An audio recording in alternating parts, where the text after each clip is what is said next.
Hello friends, आप सभी का dark desire audio YouTube channel पर स्वागत है।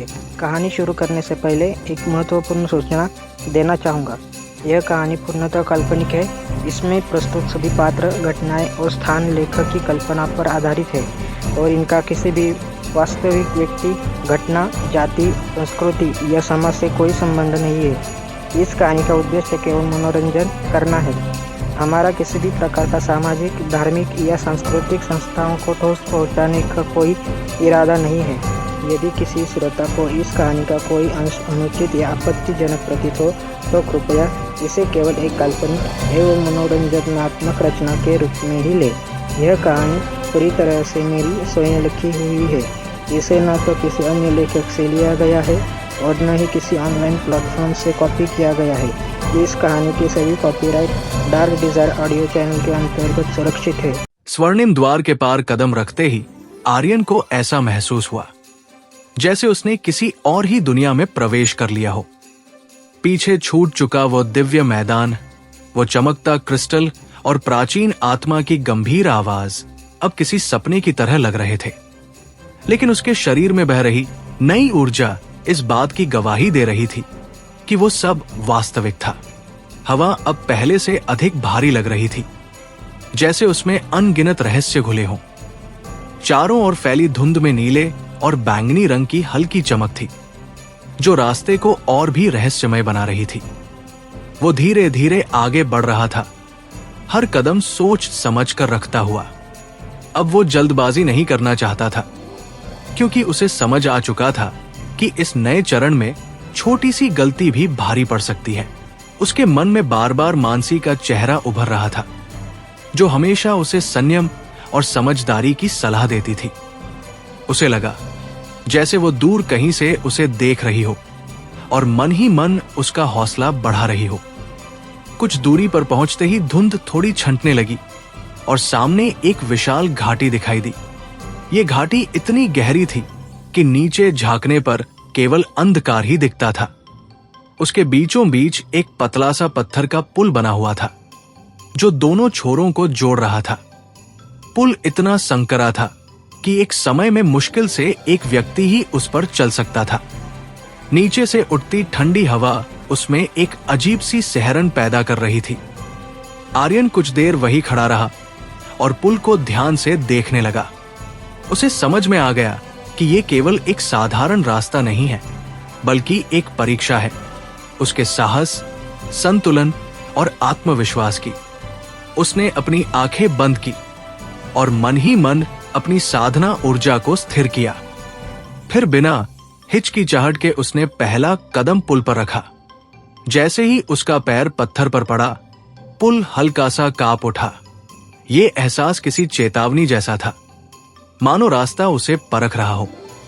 उसने अपनी सांस को नियंत्रित किया और धीरे धीरे आगे बढ़ने लगा। हर कदम के साथ नीचे से आती हवा और तेज होती जा रही थी, मानो उसे डराने की कोशिश कर रही हो। लेकिन अब आर्यन पहले जैसा नहीं था। उसने डर को अपने ऊपर हावी नहीं होने दिया। बीच पुल पर पहुंचते ही अचानक उसके सामने धुंध गहराने लगी। उसे लगा जैसे चारों ओर से कोई अदृश्य शक्ति उसके मन में भ्रम पैदा करने की कोशिश कर रही हो। उसकी आंखों के सामने पुराने दृश्य घूमने लगे। चू परिवार में उसका अपमान, बाहरी शिष्य के दिनों की कठिनाइयां, अकेलापन और वो समय जब उसने खुद पर भरोसा खो दिया था। ये सब इतनी सजीवता से सामने आ रहा था कि कुछ पल के लिए उसका मन डगमगा गया। उसका दिल तेज धड़कने लगा और कदम लड़खड़ाने लगे। एक पल के लिए उसे लगा कि वो गिर जाएगा, लेकिन तभी उसे प्राचीन आत्मा के शब्द याद आए। असली शत्रु बाहर नहीं, भीतर होता है। उसने गहरी सांस ली और अपने मन को स्थिर करने की कोशिश की। उसने खुद से कहा कि ये सब उसका अतीत है, जिसने उसे मजबूत बनाया है, कमजोर नहीं। धीरे धीरे भ्रम छंटने लगा और उसे फिर से पुल दिखाई देने लगा। उसने राहत की सांस ली और अपने कदम और भी मजबूती से आगे बढ़ाए। अब उसके चेहरे पर डर नहीं, बल्कि दृढ़ता थी। कुछ ही देर में वो पुल के दूसरे छोर पर पहुंच गया। जैसे ही उसने आखिरी कदम रखा, पीछे से एक हल्की सी गूंज सुनाई दी, मानो किसी ने उसकी परीक्षा सफल होने पर उसे बधाई दी हो। उसने पीछे मुड़कर देखा, लेकिन वहां कुछ नहीं था, केवल धुंध और हवा की सरसराहट थी। आगे बढ़ने पर उसे एक घना जंगल दिखाई दिया। यह जंगल सामान्य नहीं था। पेड़ों की पत्तियां चांदी की तरह चमक रही थी और तनों पर अजीब से चिन्ह बने हुए थे। हवा में हल्की सी सुगंध थी, लेकिन उसमें एक अनजानी सतर्कता भी छिपी हुई थी। उसे महसूस हुआ कि यह स्थान सुंदर होने के साथ साथ खतरनाक भी हो सकता है। जंगल में कदम रखते ही उसे लगा कि हर पत्ता, हर शाखा उसे देख रही है, मानो पूरा जंगल जीवित हो और उसकी हर हरकत पर नजर रखे हुए हो। उसने अपनी इंद्रियों को सक्रिय किया और चारों ओर सावधानी से देखने लगा। कुछ दूर जाने पर उसे किसी के चलने की आहट सुनाई दी। वो तुरंत सतर्क हो गया और एक पेड़ के पीछे छिप गया। थोड़ी देर बाद उसने देखा कि कुछ युवक और युवतियां उसी रास्ते से आ रहे हैं। वे भी साधक लग रहे थे। उनके कपड़े और चेहरे से स्पष्ट था कि वे भी इस परीक्षा में शामिल हैं। उनमें से एक लड़की की नजर अचानक आर्यन पर पड़ी। वो चौंकी, लेकिन फिर मुस्कुरा दी। उसकी आंखों में कोई शत्रुता नहीं थी, बल्कि अपनापन था। ये देखकर आर्यन को भी थोड़ा सुकून मिला। शायद इस नए चरण में वो पूरी तरह अकेला नहीं था। उसने धीरे से बाहर आकर खुद को प्रकट किया। दोनों पक्षों ने एक दूसरे को सावधानी से देखा, मानो ये तय कर रहे हो कि सामने वाला मित्र है या शत्रु। कुछ पल की चुप्पी के बाद वातावरण थोड़ा सहज हो गया। आर्यन को एहसास हुआ कि आगे की राह अब केवल अकेले चलने की नहीं है। यहां सहयोग, समझदारी और सही लोगों पर भरोसा करना भी उतना ही जरूरी होगा। यह विचार उसके मन में एक नई उम्मीद जगा गया और इसी नए माहौल, नए चेहरों और अनगिनत अनजानी चुनौतियों के बीच उसकी यात्रा एक नए मोड़ पर पहुंच गई, जहां हर कदम उसे उसके असली भविष्य के और करीब ले जाने वाला था। जंगल की ठंडी और रहस्यमयी हवा आर्यन के चेहरे से टकरा रही थी। पेड़ों की शाखाएं आपस में टकराकर धीमी सी सरसराहट पैदा कर रही थी, मानो कोई अदृश्य भाषा में कुछ कह रही हो। सामने खड़े वे 3 युवक और 2 युवतियां भी उसी तरह सतर्क थे जैसे वो खुद था। सबकी आंखों में सावधानी और जिज्ञासा का मिलाजुला भाव था। किसी को भी भरोसा नहीं था कि सामने वाला मित्र है या आने वाले समय का सबसे बड़ा प्रतिद्वंद्वी। कुछ पल की खामोशी के बाद उसी लड़की ने, जिसने पहले आर्यन को देखा था, हल्की मुस्कान के साथ आगे कदम बढ़ाया। उसकी आंखों में आत्मविश्वास झलक रहा था, लेकिन उसमें घमंड नहीं था। उसने शांत स्वर में अपना परिचय दिया कि उसका नाम काव्या है और वो उत्तर पर्वतीय क्षेत्र के एक साधना परिवार से आती है। उसके बाद बाकी लोग भी धीरे धीरे आगे आए। एक लंबा, मजबूत कद का युवक रोहन था, जिसकी आंखों में तेज चमक थी। दूसरा शांत स्वभाव का आदित्य था, जो ज्यादा बोलता नहीं था, लेकिन उसकी नजरें बहुत कुछ कह जाती थी। तीसरा युवक निखिल था, जो हर बात पर मुस्कुरा देता था, जैसे किसी भी मुश्किल को हल्के में लेता हो। दूसरी लड़की का नाम सिया था, जिसके चेहरे पर मासूमियत थी, लेकिन भीतर गहरी समझ छिपी हुई थी। आर्यन ने भी अपना परिचय दिया और बताया कि वो मध्य भारत के साधना क्षेत्र से आया है और इस परीक्षा में अपने भविष्य को बदलने के लिए उतरा है। उसकी आवाज में न घमंड था, न डर, बस सच्चाई और दृढ़ता थी। ये सुनकर सबको थोड़ा भरोसा हुआ। कुछ देर बाद सभी ने महसूस किया कि अकेले आगे बढ़ना यहां बेहद खतरनाक हो सकता है। ये जंगल जितना सुंदर था, उतना ही रहस्यमय भी। कहीं भी कोई जाल, कोई आत्मिक प्राणी या कोई भ्रम उत्पन्न करने वाली शक्ति छिपी हो सकती थी। काव्या ने सुझाव दिया कि कम से कम इस क्षेत्र को पार करने तक वे साथ चलें। आर्यन ने भी मन ही मन सोचा कि सहयोग से आगे बढ़ना समझदारी होगी, इसलिए उसने सहमति में सिर हिला दिया। वे सभी धीरे धीरे जंगल के भीतर आगे बढ़ने लगे। रास्ता साफ नहीं था। कहीं घास ऊंची थी, कहीं झाड़ियां इतनी घनी थी कि आगे देख पाना मुश्किल हो जाता था। चलते हुए आर्यन लगातार अपने चारों ओर ऊर्जा की हल्की तरंगे महसूस कर रहा था। ये जगह सामान्य नहीं थी। यहाँ की हवा, मिट्टी और पेड़ पौधे तक आध्यात्मिक शक्ति से भरे हुए लग रहे थे। कुछ दूर जाने के बाद अचानक निखिल रुक गया। उसने हाथ उठाकर सबको रुकने का इशारा किया। सामने जमीन पर हल्की सी चमक दिख रही थी, जो सामान्य रोशनी जैसी नहीं थी। ध्यान से देखने पर पता चला कि वहां एक अदृश्य जाल बिछा हुआ था। अगर कोई उस पर पैर रख देता तो शायद तुरंत सक्रिय हो जाता। रोहन ने पत्थर उठाकर धीरे से उस जगह फेंका। जैसे ही पत्थर गिरा, हवा में नीली रोशनी चमकी और एक तेज झटका उठा। पत्थर तुरंत चूर चूर हो गया। सब लोग सिहर उठे। अगर कोई इंसान वहां फंस जाता तो गंभीर चोट लगना तय था। आर्यन ने मन ही मन सोचा कि यह परीक्षा सिर्फ शक्ति की नहीं, बुद्धि की भी है। उसने अपनी साधना ऊर्जा को हल्का सा फैलाया और आसपास की भूमि को महसूस करने की कोशिश की। उसे कुछ और कमजोर तरंगे भी महसूस हुई, जिससे समझ आ गया कि आगे भी ऐसे कई जाल हो सकते हैं। वे धीरे धीरे जालों से बचते हुए आगे बढ़ने लगे। कभी काव्या रास्ता दिखाती, कभी आर्यन अपनी ऊर्जा से सुरक्षित मार्ग खोजता, तो कभी आदित्य चुपचाप आगे बढ़कर स्थिति को परखता। धीरे धीरे उनके बीच एक अनकहा तालमेल बनता जा रहा था। कुछ समय बाद जंगल थोड़ा खुलने लगा और सामने एक छोटा सा जलप्रपात दिखाई दिया। वहां से गिरता पानी हल्की नीली चमक के साथ बह रहा था, मानो उसमें भी कोई रहस्यमय शक्ति घुली हो। सब लोग थक चुके थे, इसलिए उन्होंने वही थोड़ी देर रुकने का फैसला किया। पानी के पास बैठते ही आर्यन को एक अजीब सी शांति महसूस हुई।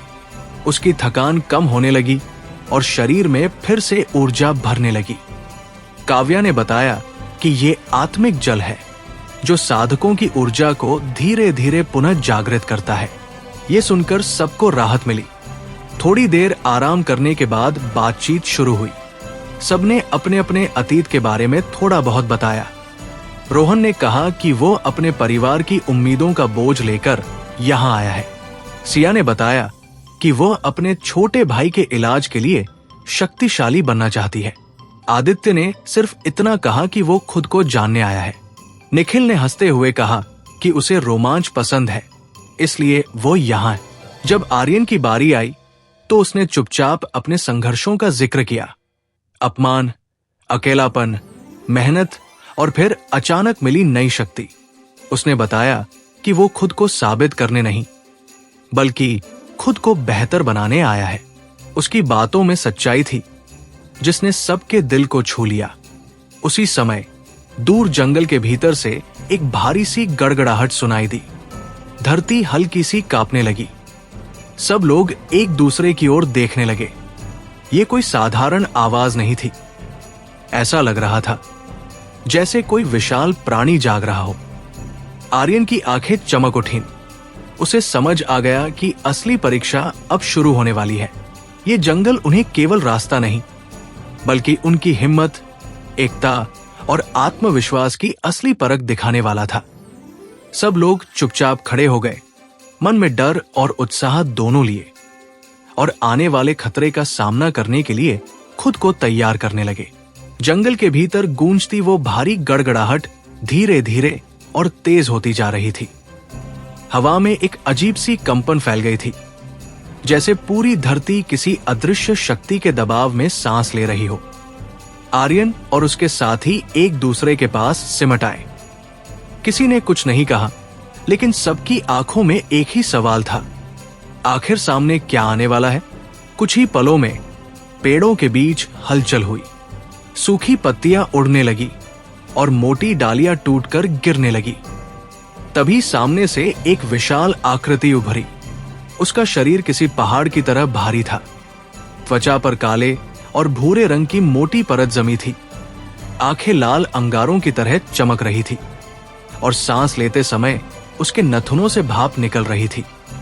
वो कोई साधारण जानवर नहीं था, बल्कि एक आत्मिक भालू था जिसे इस क्षेत्र का संरक्षक माना जाता था। काव्या ने धीमी आवाज में बताया कि ये वन रक्षक महाबली है जो इस जंगल में प्रवेश करने वालों की परीक्षा लेता है। अगर कोई कमजोर हुआ तो वो उसे आगे बढ़ने नहीं देता। ये सुनकर सबके दिल की धड़कन और तेज हो गई। वो विशाल प्राणी धीरे धीरे उनकी ओर बढ़ने लगा। उसके हर कदम से जमीन हिल रही थी। रोहन ने अपने हाथ कसकर मुट्ठी में बदले, उसकी नसें उभर आई। सिया का चेहरा थोड़ा पीला पड़ गया, लेकिन उसने खुद को संभाला। निखिल की हंसी भी गायब हो चुकी थी। आदित्य पहले से ही ध्यानमग्न मुद्रा में खड़ा हो गया था। आर्यन ने गहरी सांस ली।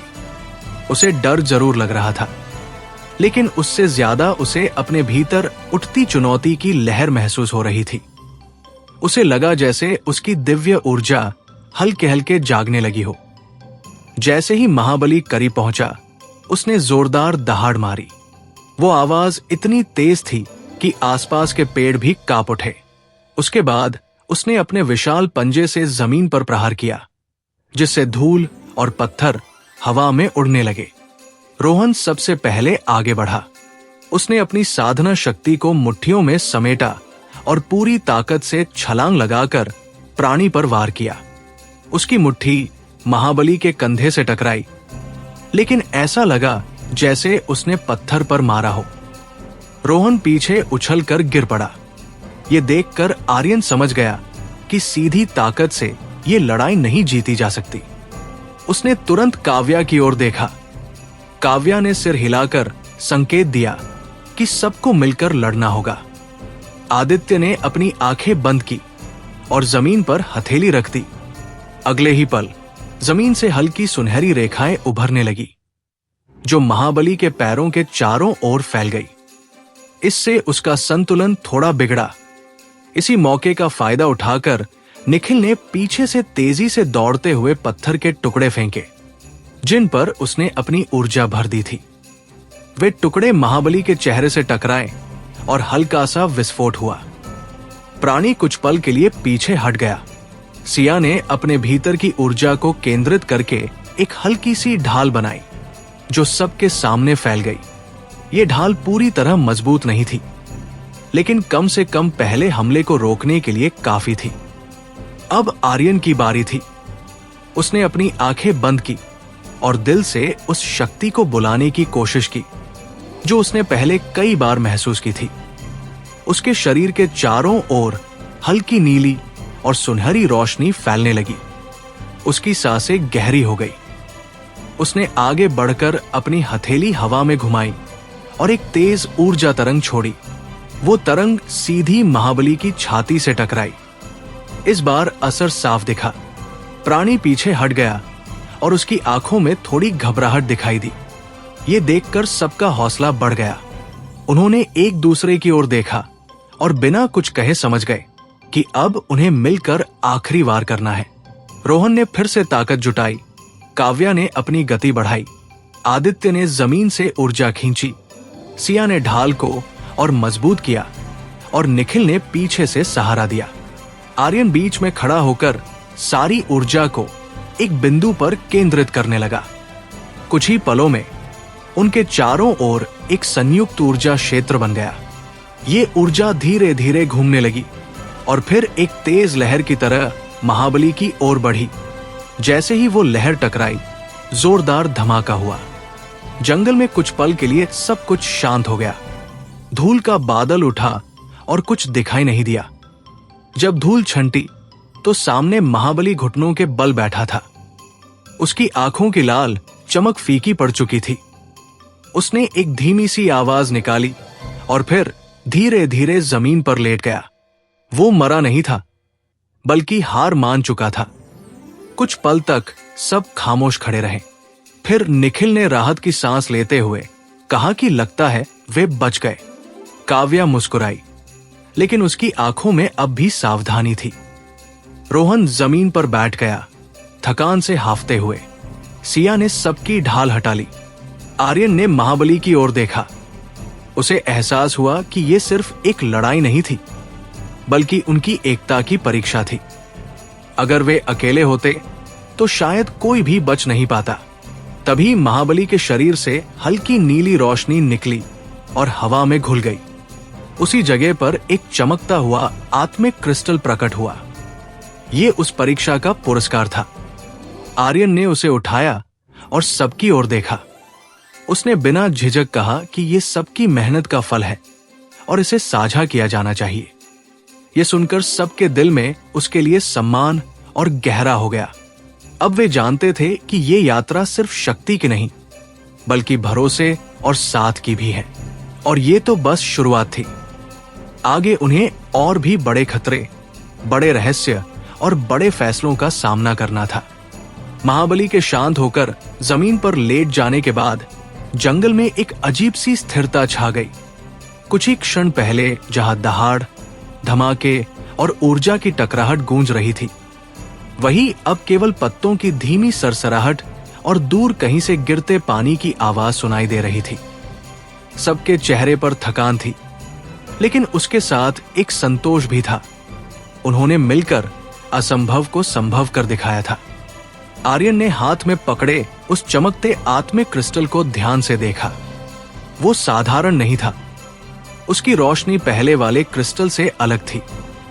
ये हल्की हरी और नीली आभा बिखेर रहा था, मानो उसमें जंगल की आत्मा समाई हो। जैसे ही उसने उसे छुआ, उसके भीतर एक गर्माहट फैल गई। लेकिन ये अग्नि जैसी तीखी नहीं थी, बल्कि धरती जैसी स्थिर और संतुलित थी। काव्या ने सुझाव दिया कि इस क्रिस्टल को अभी यहीं सक्रिय करने की बजाय आगे सुरक्षित स्थान पर जाकर देखा जाए। सब सहमत हुए। वे जानते थे कि इस जंगल में हर जीत के बाद एक नई चुनौती छिपी हो सकती है। चलते हुए सबके कदम पहले से थोड़े धीमे थे।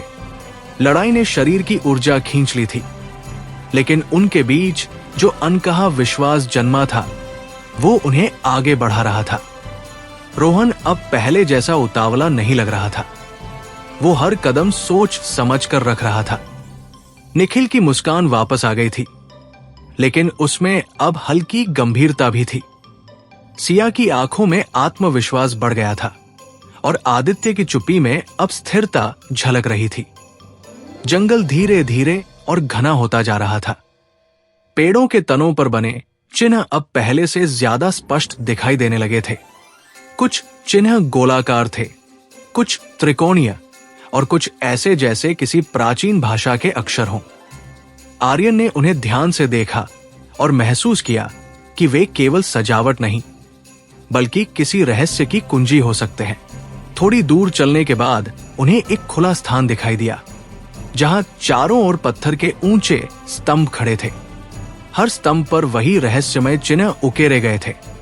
बीच में एक गोलाकार चबूतरा था, जिस पर हल्की धुंध तैर रही थी। यह स्थान किसी प्राचीन अनुष्ठान स्थल जैसा प्रतीत हो रहा था। सब धीरे धीरे उस चबूतरे के पास पहुंचे।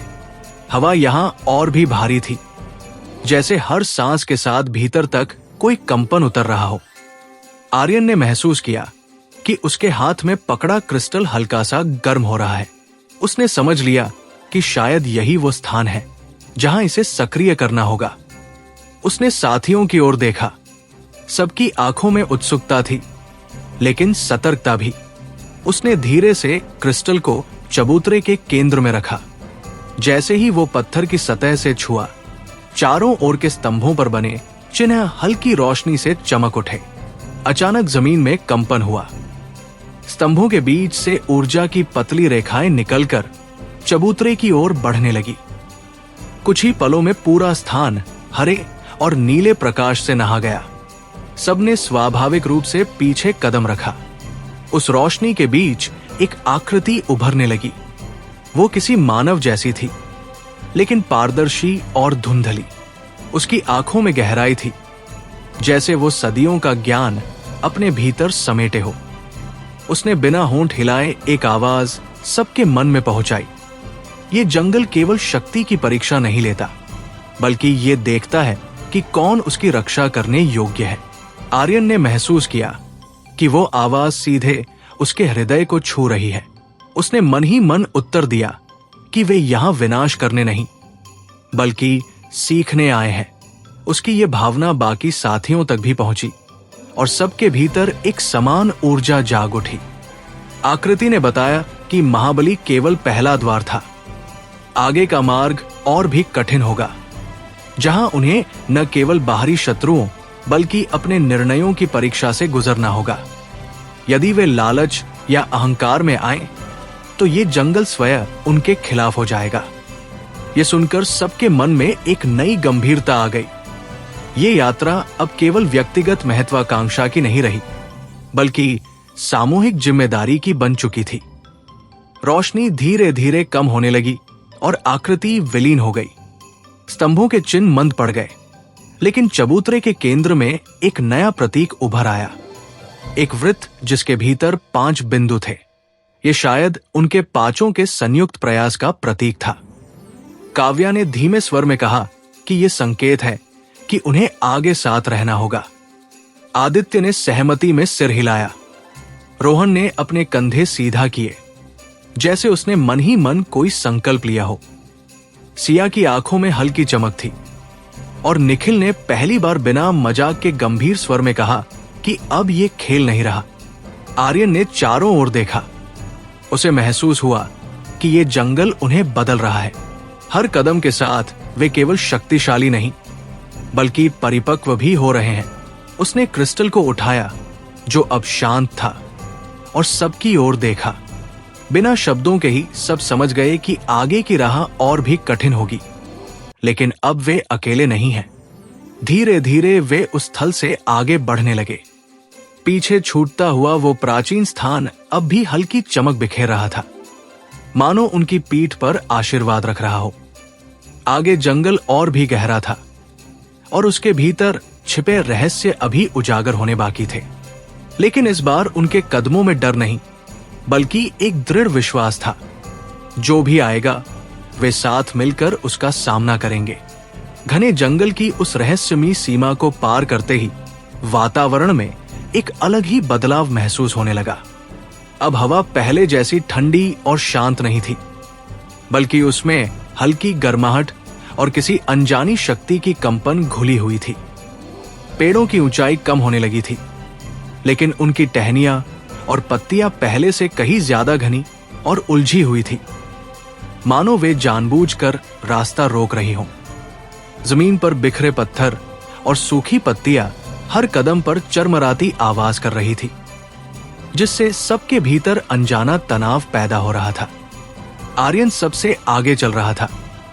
उसके हाथ में पकड़ा आत्मिक क्रिस्टल अब कभी कभी हल्की रोशनी छोड़ देता था, जैसे आगे आने वाले खतरे की चेतावनी दे रहा हो। उसके मन में लगातार उस रहस्यमयी आकृति की बात गूंज रही थी। ये जंगल केवल शक्ति नहीं, बल्कि चरित्र की भी परीक्षा लेता है। वो समझ चुका था कि आगे का रास्ता केवल तलवार या शक्ति से नहीं, बल्कि समझ और संयम से भी तय होगा। काव्या उसके ठीक पीछे थी। वो आसपास के वातावरण को बहुत ध्यान से देख रही थी। कभी पेड़ों के बीच झांकती, कभी जमीन पर बने निशानों को परखती। उसे लग रहा था कि ये इलाका सामान्य नहीं है। यहाँ की ऊर्जा पहले से कहीं अधिक अस्थिर थी। निखिल बीच बीच में माहौल हल्का करने की कोशिश करता, लेकिन इस बार उसके शब्दों में भी हल्की घबराहट छुपी हुई थी। रोहन और आदित्य दोनों चुप थे, मानो अपनी अपनी रणनीति मन ही मन तैयार कर रहे हों। सिया कभी कभी आर्यन की ओर देख लेती, जैसे उससे साहस ले रही हो। कुछ देर चलने के बाद जंगल अचानक खुलने लगा। पेड़ों के बीच से एक चौड़ा रास्ता निकला, जो काले और लाल रंग के पत्थरों से बना हुआ था।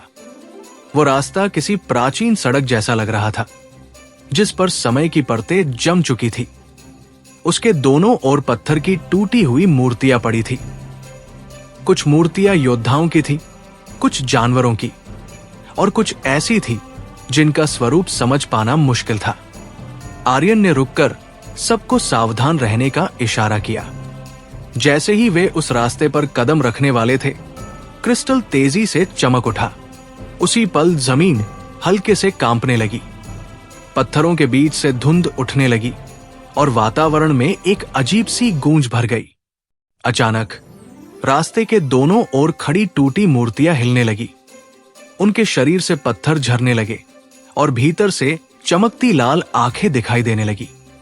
कुछ ही पलों में वे मूर्तियां जीवित प्राणियों में बदल गई।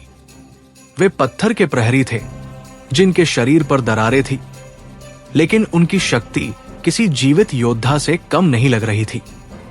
रोहन ने बिना देर किए अपनी मुद्रा बदली और आगे बढ़ा। उसकी आंखों में जोश था, लेकिन इस बार वो उतावला नहीं था।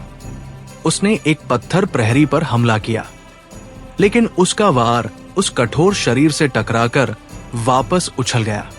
इससे उसे एहसास हुआ कि ये लड़ाई साधारण नहीं होगी। निखिल ने अपने भीतर की ऊर्जा को एकत्र किया और हवा में ऊर्जा की एक लहर छोड़ी, जिससे दो प्रहरी पीछे की ओर लड़खड़ा गए। सिया ने मंत्रों का सहारा लेकर आसपास की ऊर्जा को स्थिर करने की कोशिश की ताकि उनके हमले अधिक प्रभावी हो सके। आदित्य चुपचाप सबसे खतरनाक प्रहरी की ओर बढ़ा और सही समय देखकर उस पर तेज प्रहार किया। आर्यन ने इस पूरे दृश्य को देखा और समझ गया कि अगर वे बिखरे रहे तो हार सकते हैं। उसने अपने भीतर की शक्ति को जगाया और क्रिस्टल से निकली ऊर्जा को अपने शरीर में प्रवाहित होने दिया। अचानक उसके चारों ओर हल्की नीली आभा फैल गई। उसने तेजी से आगे बढ़कर एक प्रहरी के सीने पर प्रहार किया, जिससे उसमें दरार पड़ गई और वह जमीन पर गिर गया। लेकिन जैसे ही एक प्रहरी गिरा, बाकी और अधिक आक्रामक हो गए। वे एक साथ आगे बढ़े, मानो किसी अदृश्य आदेश का पालन कर रहे हों। उनकी चाल में एक अजीब सी तालमेल थी, जिससे साफ लग रहा था कि ये कोई साधारण रक्षा प्रणाली नहीं, बल्कि एक सुनियोजित परीक्षा थी। काव्या ने तभी महसूस किया कि इन प्रहरियों की शक्ति उस रास्ते से जुड़ी हुई है। उसने देखा कि जब भी कोई प्रहरी कमजोर पड़ता, रास्ते के पत्थर चमकने लगते और उसे फिर से ऊर्जा मिल जाती। उसने ये बात तुरंत आर्यन तक पहुंचाई। आर्यन ने समझ लिया कि जब तक रास्ते की ऊर्जा को रोका नहीं जाएगा, तब तक ये प्रहरी खत्म नहीं होंगे। उसने सबको संकेत दिया और खुद रास्ते के बीच में जाकर ध्यान केंद्रित करने लगा। उसने अपने भीतर की शक्ति को धरती की ऊर्जा के साथ जोड़ने की कोशिश की। उसके माथे पर पसीना आ गया, लेकिन उसने हार नहीं मानी। धीरे धीरे क्रिस्टल से निकली रोशनी जमीन में उतरने लगी। जैसे ही ये हुआ, रास्ते के पत्थरों की चमक मंद पड़ने लगी। प्रहरी अचानक कमजोर होने लगे। उनकी चाल धीमी हो गई और उनके हमलों में पहले जैसी तीव्रता नहीं रही। इस मौके का फायदा उठाकर रोहन और आदित्य ने मिलकर दो प्रहरियों को गिरा दिया। निखिल और सिया ने शेष पर संयुक्त हमला किया। कुछ ही देर में पूरा रास्ता शांत हो गया। पत्थर के प्रहरी फिर से बेजान मूर्तियों में बदल गए और धुंध धीरे धीरे छंटने लगी। सब हांफते हुए वहीं बैठ गए। उनके शरीर थके हुए थे, लेकिन मन में एक नई ताकत थी। आर्यन ने गहरी सांस ली और महसूस किया कि ये केवल एक लड़ाई नहीं थी, बल्कि उनकी एकता की परीक्षा थी। अगर वे अलग अलग लड़ते तो शायद हार जाते, लेकिन साथ मिलकर उन्होंने असंभव को संभव कर दिखाया था। जैसे ही वे आगे बढ़ने लगे, रास्ते के अंत में एक नया द्वार दिखाई दिया, जिस पर चमकते हुए अक्षर उभरे थे। ये संकेत था कि उनकी यात्रा अब और भी गहरे रहस्यों की ओर बढ़ने वाली है। जंगल ने अभी अपनी असली परीक्षा दिखानी बाकी थी, और ये केवल शुरुआत थी। पत्थर के उस प्राचीन द्वार के सामने खड़े होकर सभी कुछ पल के लिए शांत हो गए। हवा में एक रहस्यमयी कंपन था, जैसे अदृश्य तरंगे उनके शरीर और मन दोनों को परख रही हों। द्वार पर उभरे चमकते अक्षर धीरे धीरे बदल रहे थे, मानो किसी गुप्त भाषा में कुछ कह रहे हों। आर्यन ने ध्यान से उन्हें पढ़ने की कोशिश की, लेकिन वे किसी साधारण लिपि के नहीं थे। वे सीधे मन में उतरने वाले संकेत जैसे थे, जो शब्दों से ज्यादा भावनाओं और अनुभूतियों के रूप में समझ में आ रहे थे। जैसे ही आर्यन ने उस द्वार की सतह को हल्के से छुआ, उसके भीतर एक झटका सा महसूस हुआ। उसकी आंखों के सामने अचानक अतीत की झलकियां घूमने लगी। उसे अपने बचपन के दिन याद आए, जब वो अपने पिता के साथ साधना करता था, जब वो बार बार गिरता और फिर उठता था। उन यादों के साथ साथ उसके भीतर की असफलताओं और डर की तस्वीरें भी उभर आई। उसे ऐसा लगा मानो द्वार उसकी आत्मा को टटोल रहा हो। पीछे खड़ी काव्या ने भी कुछ अजीब महसूस किया। उसे अपनी मां की याद आई, जो हमेशा कहती थी कि सच्ची शक्ति बाहर नहीं, भीतर होती है। निखिल को अपने पुराने अपमान और संघर्ष याद आने लगे। रोहन को अपनी हार और असफल लड़ाइयां दिखने लगी। सिया को अपने अकेलेपन और भय का एहसास हुआ, और आदित्य को अपने अतीत के अधूरे फैसले। ये कोई साधारण द्वार नहीं था, ये उनके दिल और दिमाग की परीक्षा ले रहा था। कुछ पल तक सभी अपनी अपनी यादों और भावनाओं में उलझे रहे। वातावरण इतना शांत था कि केवल उनकी सांसों की आवाज सुनाई दे रही थी। फिर अचानक द्वार से हल्की नीली रोशनी निकलने लगी। वो रोशनी धीरे धीरे फैलती हुई सबको अपने घेरे में लेने लगी। आर्यन ने महसूस किया कि अगर वो अपने डर और संदेह को छोड़ नहीं पाएगा तो वो आगे नहीं बढ़ सकेगा। उसने मन ही मन खुद से कहा कि उसने अब तक जितनी भी ठोकरें खाई, वे उसे कमजोर नहीं बल्कि मजबूत बनाने के लिए थी। उसने अपने भीतर साहस को जगाया और गहरी सांस लेकर खुद को शांत किया। काव्या ने भी अपने दिल से डर को हटाया और मां की बातों को याद कर खुद पर भरोसा किया। निखिल ने अपने भीतर छुपे गुस्से को छोड़कर उसे शक्ति में बदलने का फैसला किया। रोहन ने यह स्वीकार किया कि हार भी सीख का हिस्सा होती है। सिया ने अपने अकेलेपन को कमजोरी नहीं बल्कि अपनी पहचान माना। आदित्य ने अपने पछतावे को पीछे छोड़ दिया। जैसे ही उन्होंने ऐसा किया, नीली रोशनी और तेज हो गई। अचानक एक गहरी आवाज गूंजी, जो सीधे उनके मन में गूंज रही थी। वो कह रही थी कि जो स्वयं को जान लेता है वही आगे बढ़ने का अधिकार रखता है। ये आवाज किसी इंसान की नहीं लग रही थी, बल्कि किसी प्राचीन चेतना की थी। द्वार धीरे धीरे खुलने लगा। पत्थर के भारी पल्ले बिना किसी आवाज के पीछे हटने लगे और उनके सामने एक विशाल गुफा प्रकट हो गई। गुफा के भीतर नीली और सुनहरी रोशनी के छोटे छोटे कण तैर रहे थे, जैसे तारों की धूल हो। दीवारों पर रहस्यमयी चित्र बने थे, जिनमें प्राचीन योद्धाओं, साधकों और देवतुल्य प्राणियों की आकृतियां उकेरी गई थी। जैसे ही वे अंदर कदम रखते हैं, जमीन हल्की सी नरम महसूस होने लगी, मानो वह किसी जीवित पदार्थ से बनी हो। हवा में मीठी सी खुशबू थी, जो मन को शांत कर रही थी। कुछ दूर आगे एक गोलाकार मंच था, जिसके बीचों बीच एक क्रिस्टल स्तंभ खड़ा था। वो स्तंभ पहले देखे गए आत्मिक क्रिस्टल से कहीं अधिक शक्तिशाली लग रहा था। उससे निकलने वाली ऊर्जा पूरे गुफा को जीवंत बनाए हुए थी। निखिल ने धीरे से कहा कि ये जगह साधारण नहीं है। यहाँ की ऊर्जा सीधे साधक की आत्मा से जुड़ रही है। सिया ने भी महसूस किया कि उसकी मंत्र शक्ति यहाँ अपने आप मजबूत हो रही है। लेकिन जैसे ही वे मंच के पास पहुंचे, वातावरण अचानक बदल गया। रोशनी मंद पड़ने लगी और हवा भारी हो गई। दीवारों से काली छायाएं निकलने लगी, जो धीरे धीरे इंसानी आकार लेने लगी। वे सभी उन्हीं के जैसे दिख रहे थे, लेकिन उनकी आंखों में अंधकार था और चेहरे पर क्रूर मुस्कान। वे उनके ही प्रतिबिंब थे, उनके भीतर छुपे नकारात्मक रूप। आर्यन के सामने उसका ही एक रूप खड़ा था, जिसकी आंखों में घमंड और लालच था। काव्या के सामने उसका ऐसा रूप था जो डरपोक और आत्मसंदेही था। निखिल के सामने गुस्से से भरा उसका दूसरा रूप खड़ा था। रोहन के सामने हार मानने वाला रूप, सिया के सामने टूटा हुआ रूप और आदित्य के सामने निर्दयी रूप। ये दूसरी परीक्षा थी।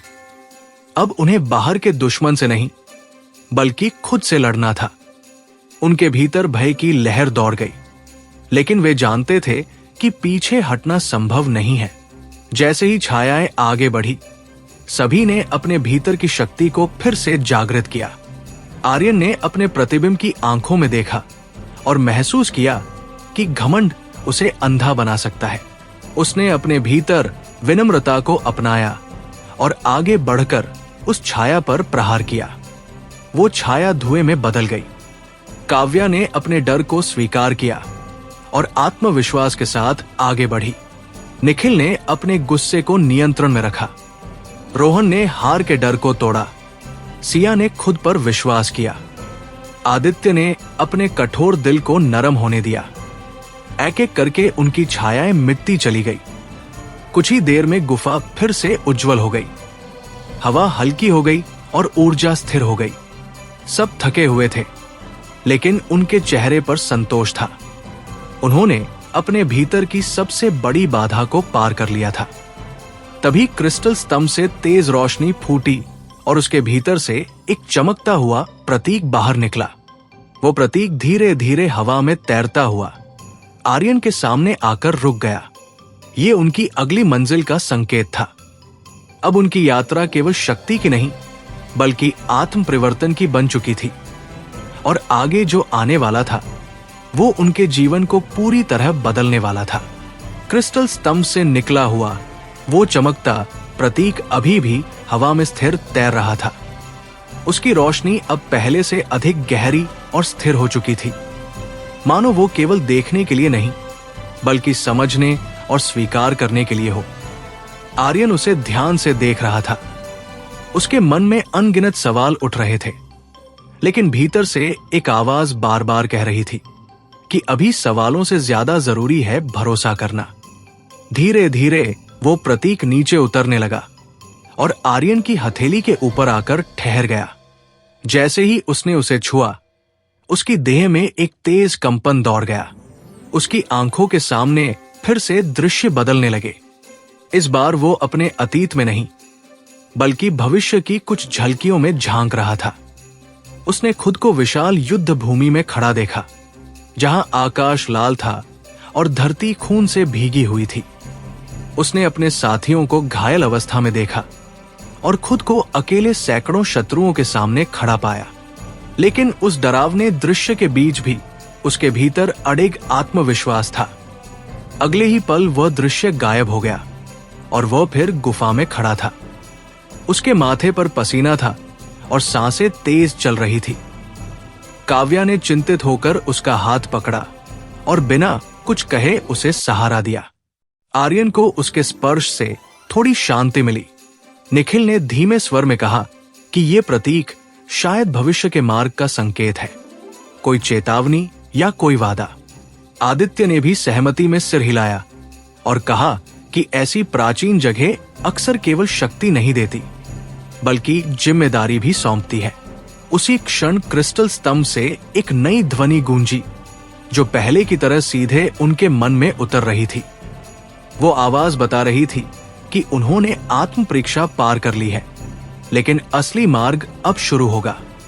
आगे का रास्ता उन्हें संस्कार वन की ओर ले जाएगा, जहां प्रकृति और आत्मा का संतुलन परखा जाएगा। जैसे ही आवाज थमी, गुफा की पिछली दीवार धीरे धीरे सरकने लगी। उसके पीछे एक लंबा सुरंगनुमा रास्ता दिखाई दिया, जिसमें हरी और सुनहरी रोशनी आपस में मिलकर चमक रही थी। हवा में पत्तों और मिट्टी की खुशबू थी, जो गुफा की रहस्यमयी गंध से बिल्कुल अलग थी। सबने एक दूसरे की ओर देखा। बिना किसी शब्द के वे समझ गए कि अब पीछे लौटने का कोई रास्ता नहीं है। आर्यन ने सबसे पहले कदम बढ़ाया। उसके पीछे काव्या, निखिल, रोहन, सिया और आदित्य चल पड़े।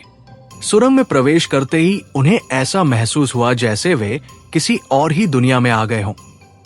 दीवारें पत्थर की नहीं थी, बल्कि जड़ों और बेलों से बनी हुई थी, जो धीरे धीरे हिल रही थी, मानो जीवित हो। कुछ दूर चलने के बाद सुरंग अचानक खुल गई और वे एक विशाल जंगल के किनारे आ खड़े हुए। ये संस्कार वन था। यहाँ के पेड़ सामान्य पेड़ों से कई गुना ऊंचे थे। उनकी शाखाओं से चमकते पत्ते लटक रहे थे और उनके बीच से हल्की नीली रोशनी छनकर नीचे आ रही थी। जमीन पर छोटे छोटे फूल उगे थे, जो हर कदम पर हल्की चमक बिखेरते थे। जंगल बेहद शांत था, लेकिन यह शांति साधारण नहीं थी। उसमें एक तरह की चेतावनी छिपी हुई थी।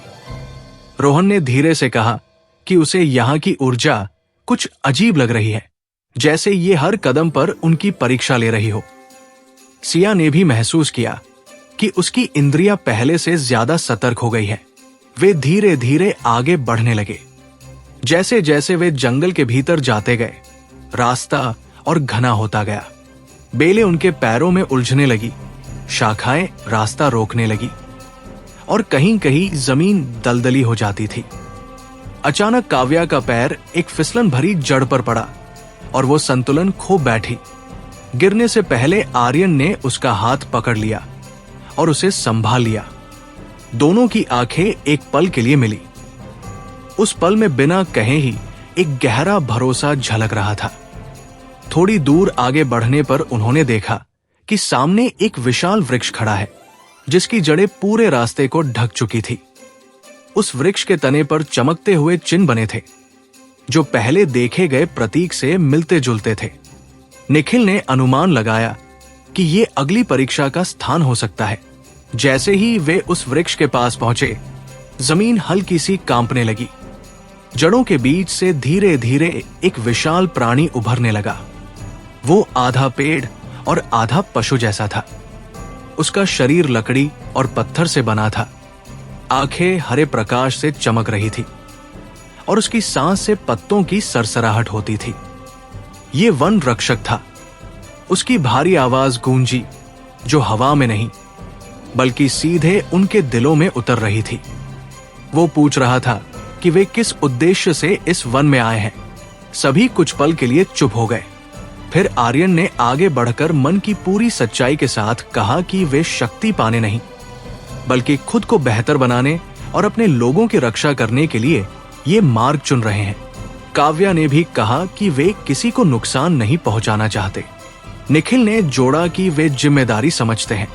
बाकी सबने भी अपनी अपनी भावना प्रकट की। वन रक्षक कुछ पल तक उन्हें देखता रहा। उसकी आंखों की चमक धीरे धीरे नरम होने लगी। फिर उसने अपना विशाल हाथ उठाया और रास्ते से जड़ों को हटा दिया। उसने उन्हें आगे बढ़ने की अनुमति दे दी थी, लेकिन जाते जाते उसने चेतावनी भी दी कि आगे का मार्ग और कठिन होगा और वहां केवल वही टिक पाएगा जिसके दिल में सच्चाई और धैर्य होगा।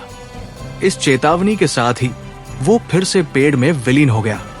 आर्यन और उसके साथी आगे बढ़ते गए, ये जानते हुए कि अब उनकी परीक्षा केवल शक्ति की नहीं बल्कि उनके चरित्र की भी होने वाली है। जंगल की गहराई में छिपा अगला रहस्य उनकी प्रतीक्षा कर रहा था। संस्कार वन की गहराइयों में प्रवेश करते ही वातावरण और भी रहस्यमय होता चला गया। अब पेड़ों की ऊंचाई इतनी अधिक हो चुकी थी कि ऊपर आसमान मुश्किल से दिखाई देता था। शाखाएं एक दूसरे में उलझकर एक प्राकृतिक छत बना चुकी थी, जिससे छनकर आती नीली और हरी रोशनी धरती पर अजीब सी आकृतियां बना रही थी। हर कदम पर पत्तों की सरसराहट और दूर कहीं अनजान पक्षियों की आवाजें गूंज रही थी, जो मन में हल्की सी बेचैनी पैदा कर रही थी। आर्यन सबसे आगे चल रहा था। उसके चेहरे पर अब पहले जैसी घबराहट नहीं थी, बल्कि एक शांत दृढ़ता थी। वन रक्षक की परीक्षा के बाद उसे भीतर से एक नई स्पष्टता मिली थी। उसे लग रहा था कि अब वो केवल अपने लिए नहीं बल्कि अपने साथ चल रहे हर व्यक्ति के लिए जिम्मेदार है। उसके पीछे काव्या थी, जिसकी आंखों में डर के साथ साथ भरोसा भी झलक रहा था। निखिल और आदित्य आसपास की हर हलचल पर नजर रखे हुए थे, जबकि रोहन और सिया पीछे से समूह को संतुलित रख रहे थे। कुछ दूर चलने के बाद रास्ता अचानक दो हिस्सों में बंट गया। एक रास्ता दाईं ओर जाता था, जहां घना अंधेरा और मोटी बेलों का जाल फैला हुआ था। दूसरा रास्ता बाईं ओर मुड़ता था, जहां हल्की सुनहरी रोशनी दिखाई दे रही थी और जमीन अपेक्षाकृत साफ लग रही थी। दोनों रास्ते अपनी अपनी तरह से रहस्यमय थे। सब रुक गए। निखिल ने धीरे से कहा कि दायां रास्ता ज्यादा खतरनाक लगता है। लेकिन कई बार असली परीक्षा वही होती है। आदित्य ने तर्क दिया कि बाया रास्ता शायद एक भ्रम हो जो उन्हें आसान लग रहा है। रोहन को लगा कि दोनों ही रास्ते किसी न किसी तरह से परीक्षा का हिस्सा है। आर्यन कुछ देर चुप रहा। उसने आंखें बंद की और अपने भीतर की उस अजीब ऊर्जा को महसूस करने की कोशिश की जो उसे क्रिस्टल स्तंभ से मिली थी। उसे हल्की सी कंपन दाईं ओर से महसूस हुई, जैसे कोई अनदेखी शक्ति उसे उस दिशा में बुला रही हो। उसने आंखें खोली और शांत स्वर में कहा कि उसे लगता है कि उन्हें दाया रास्ता चुनना चाहिए। काव्या ने बिना सवाल किए सिर हिला दिया। बाकी सबने भी उस पर भरोसा करते हुए हामी भर दी। वे धीरे धीरे अंधेरे रास्ते की ओर बढ़ने लगे। जैसे ही वे उस रास्ते पर पहुंचे, वातावरण बदल गया। हवा ठंडी हो गई, रोशनी लगभग गायब हो गई और चारों ओर से अजीब सी फुसफुसाहट सुनाई देने लगी। ऐसा लग रहा था मानो जंगल खुद उनसे कुछ कह रहा हो, लेकिन शब्द समझ में नहीं आ रहे थे। कुछ कदम आगे बढ़ते ही उन्हें महसूस हुआ कि जमीन नरम होती जा रही है। जगह जगह दलदल जैसी मिट्टी थी जो पैरों को अंदर खींचने की कोशिश कर रही थी। रोहन एक जगह फिसलते फिसलते बचा, तभी सिया ने उसे पकड़ लिया। थोड़ी देर बाद अचानक चारों ओर से धुंध फैलने लगी। पहले हल्की, फिर इतनी घनी कि सामने चल रहा इंसान भी मुश्किल से दिखाई देने लगा। काव्या ने घबराकर आर्यन की बाह पकड़ ली। आर्यन ने सभी को पास पास चलने का इशारा किया और कहा कि कोई भी अकेला न पड़े। लेकिन धुंध के भीतर कुछ अजीब होने लगा। हर किसी को अलग अलग आवाजें सुनाई देने लगी। आर्यन को अपने बचपन की आवाजें सुनाई देने लगी। जब लोग उसे कमजोर कहते थे, उसका मजाक उड़ाते थे। उसे अपने पिता की निराश आंखें याद आने लगी। उसे लगा जैसे कोई उसे कह रहा हो कि वो कभी सफल नहीं होगा। काव्या को अपनी असफलताओं की यादें सताने लगी। वो पल जब उसने खुद को बेकार समझा था। निखिल को अपने फैसलों पर पछतावे की आवाजें सुनाई देने लगी। रोहन को अपने परिवार से जुड़ा अपराध बोध घेरने लगा। सिया को अपने अकेलेपन का डर सताने लगा। आदित्य को अपनी महत्वाकांक्षाओं के टूटने का भय दिखने लगा। ये धुंध सिर्फ बाहरी नहीं थी, ये मन की धुंध थी। संस्कार वन की ये परीक्षा उनके डर, पछतावे और कमजोरियों को सामने ला रही थी। कुछ पल के लिए सभी का कदम लड़खड़ाने लगा। आर्यन का दिल तेजी से धड़कने लगा। उसके कानों में आवाजें और तेज हो गई। उसे लगा जैसे वो फिर से वही कमजोर लड़का बन गया है जो कभी कुछ नहीं कर पाया। लेकिन तभी उसे क्रिस्टल स्तंभ का स्पर्श याद आया। वन रक्षक की आंखें याद आई और अपने साथियों के चेहरे याद आए। उसने मन ही मन खुद से कहा कि वो अब पीछे नहीं हटेगा। उसने पूरी ताकत से जमीन पर पैर जमाया और गहरी सांस ली। उसके भीतर की ऊर्जा अचानक सक्रिय हो गई। हल्की नीली रोशनी उसके शरीर के चारों ओर फैलने लगी। उस रोशनी ने धुंध को थोड़ा थोड़ा काटना शुरू किया। काव्या ने यह देखा और खुद को संभाला। उसने भी डर को पीछे छोड़ने की कोशिश की। उसने आर्यन का हाथ कसकर पकड़ लिया। धीरे धीरे बाकी साथियों ने भी खुद को संभालना शुरू किया। निखिल ने अपनी आंखें बंद कर मन को शांत किया। रोहन ने अपने डर को स्वीकार कर आगे बढ़ने का फैसला किया। सिया ने खुद से कहा कि वो अकेली नहीं है। आदित्य ने अपनी महत्वाकांक्षा को फिर से संतुलित किया। सबके भीतर एक नई दृढ़ता जागने लगी। जैसे जैसे उनका आत्मविश्वास बढ़ा, धुंध कमजोर होने लगी। कुछ ही मिनटों में वो पूरी तरह छंट गई। उनके सामने अब एक खुला मैदान था जिसके बीचों बीच एक प्राचीन पत्थर का मंडप बना हुआ था। मंडप के ऊपर चमकता हुआ वही प्रतीक उकेरा गया था जो उन्होंने पहले देखा था। मंडप के चारों ओर छोटे छोटे दीपक अपने आप जल रहे थे, मानो उनका स्वागत कर रहे हों। वे सब थके हुए थे, लेकिन भीतर से मजबूत महसूस कर रहे थे। निखिल ने हल्की मुस्कान के साथ कहा कि ये अब तक की सबसे कठिन परीक्षा थी। काव्या ने कहा कि ये लड़ाई बाहर से ज्यादा भीतर की थी। आर्यन ने मंडप की ओर देखते हुए महसूस किया कि ये यात्रा अब सिर्फ शक्ति पाने की नहीं रही, ये उन्हें खुद को समझने और स्वीकार करने की यात्रा बना चुकी थी। वे धीरे धीरे मंडप की ओर बढ़े, ये जानते हुए कि आगे और भी बड़े रहस्य, खतरे और चुनौतियां उनका इंतजार कर रही हैं। लेकिन अब वे पहले से कहीं ज्यादा तैयार थे।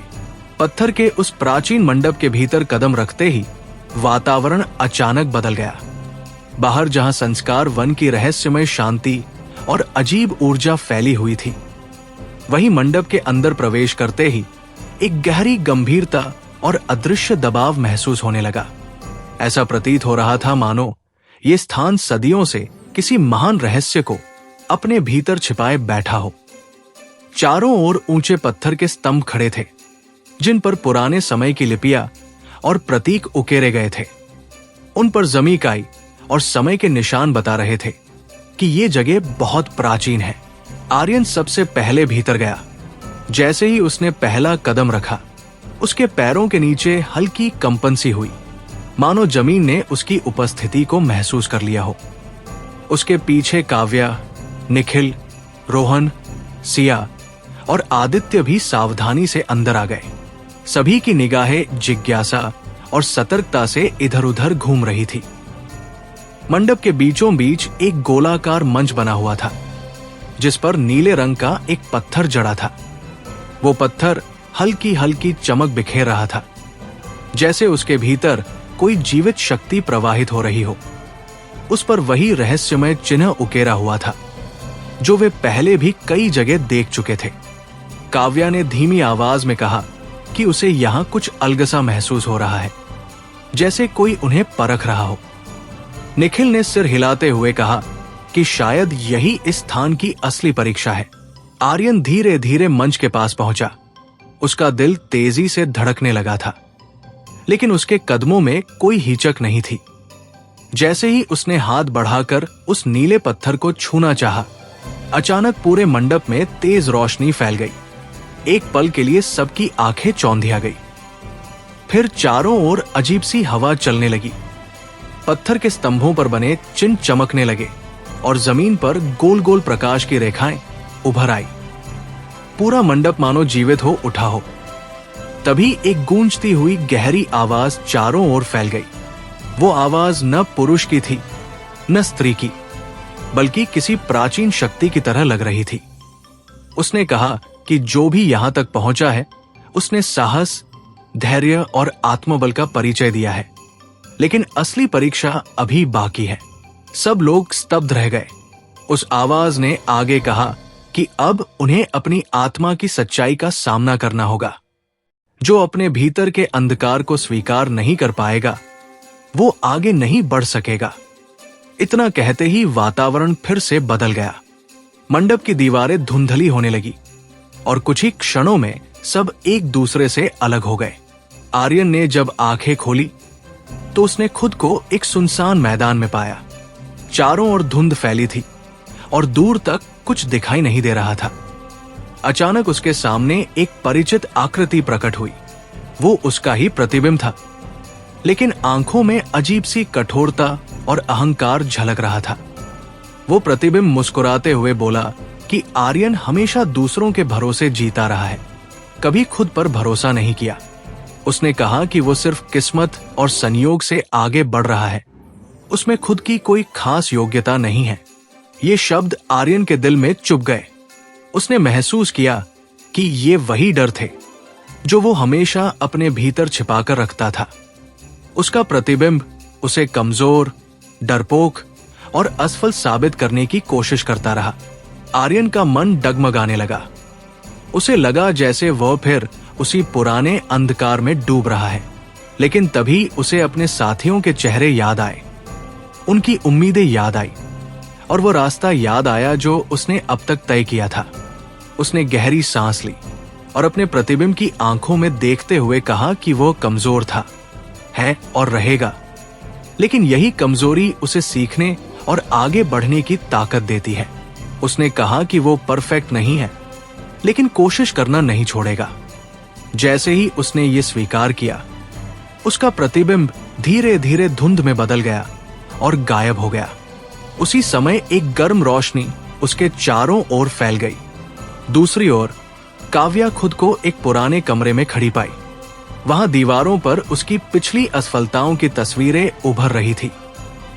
उसे दिखाया गया कि कैसे वो कई बार हार चुकी थी, कैसे लोग उस पर हंसे थे, कैसे उसने खुद को कमतर समझा था। एक आवाज उसे बार बार कह रही थी कि वो कभी कुछ खास नहीं कर पाएगी। काव्या की आंखों में आंसू आ गए, लेकिन कुछ देर बाद उसने खुद से कहा कि असफलताएं उसकी कमजोरी नहीं, बल्कि उसकी कहानी का हिस्सा है। उसने स्वीकार किया कि वो डरती है, लेकिन फिर भी आगे बढ़ती है। धीरे धीरे वे दृश्य भी मिटने लगे। निखिल को अपने सामने उन लोगों की छवियां दिखने लगी जिन्हें उसने कभी अपने फैसलों से चोट पहुंचाई थी। रोहन को अपने परिवार की उम्मीदों का बोझ सताने लगा। सिया को अपने अकेलेपन का डर घेरने लगा। आदित्य को अपने सपनों के टूटने की तस्वीरें दिखने लगी।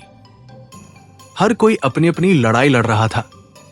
कई बार वे टूटने के करीब पहुंचे, लेकिन हर बार उन्होंने खुद को संभाला। समय का कोई एहसास नहीं था। शायद मिनट बीते, शायद घंटे। अंततः एक एक करके सबने अपने डर, पछतावे और कमजोरियों को स्वीकार किया।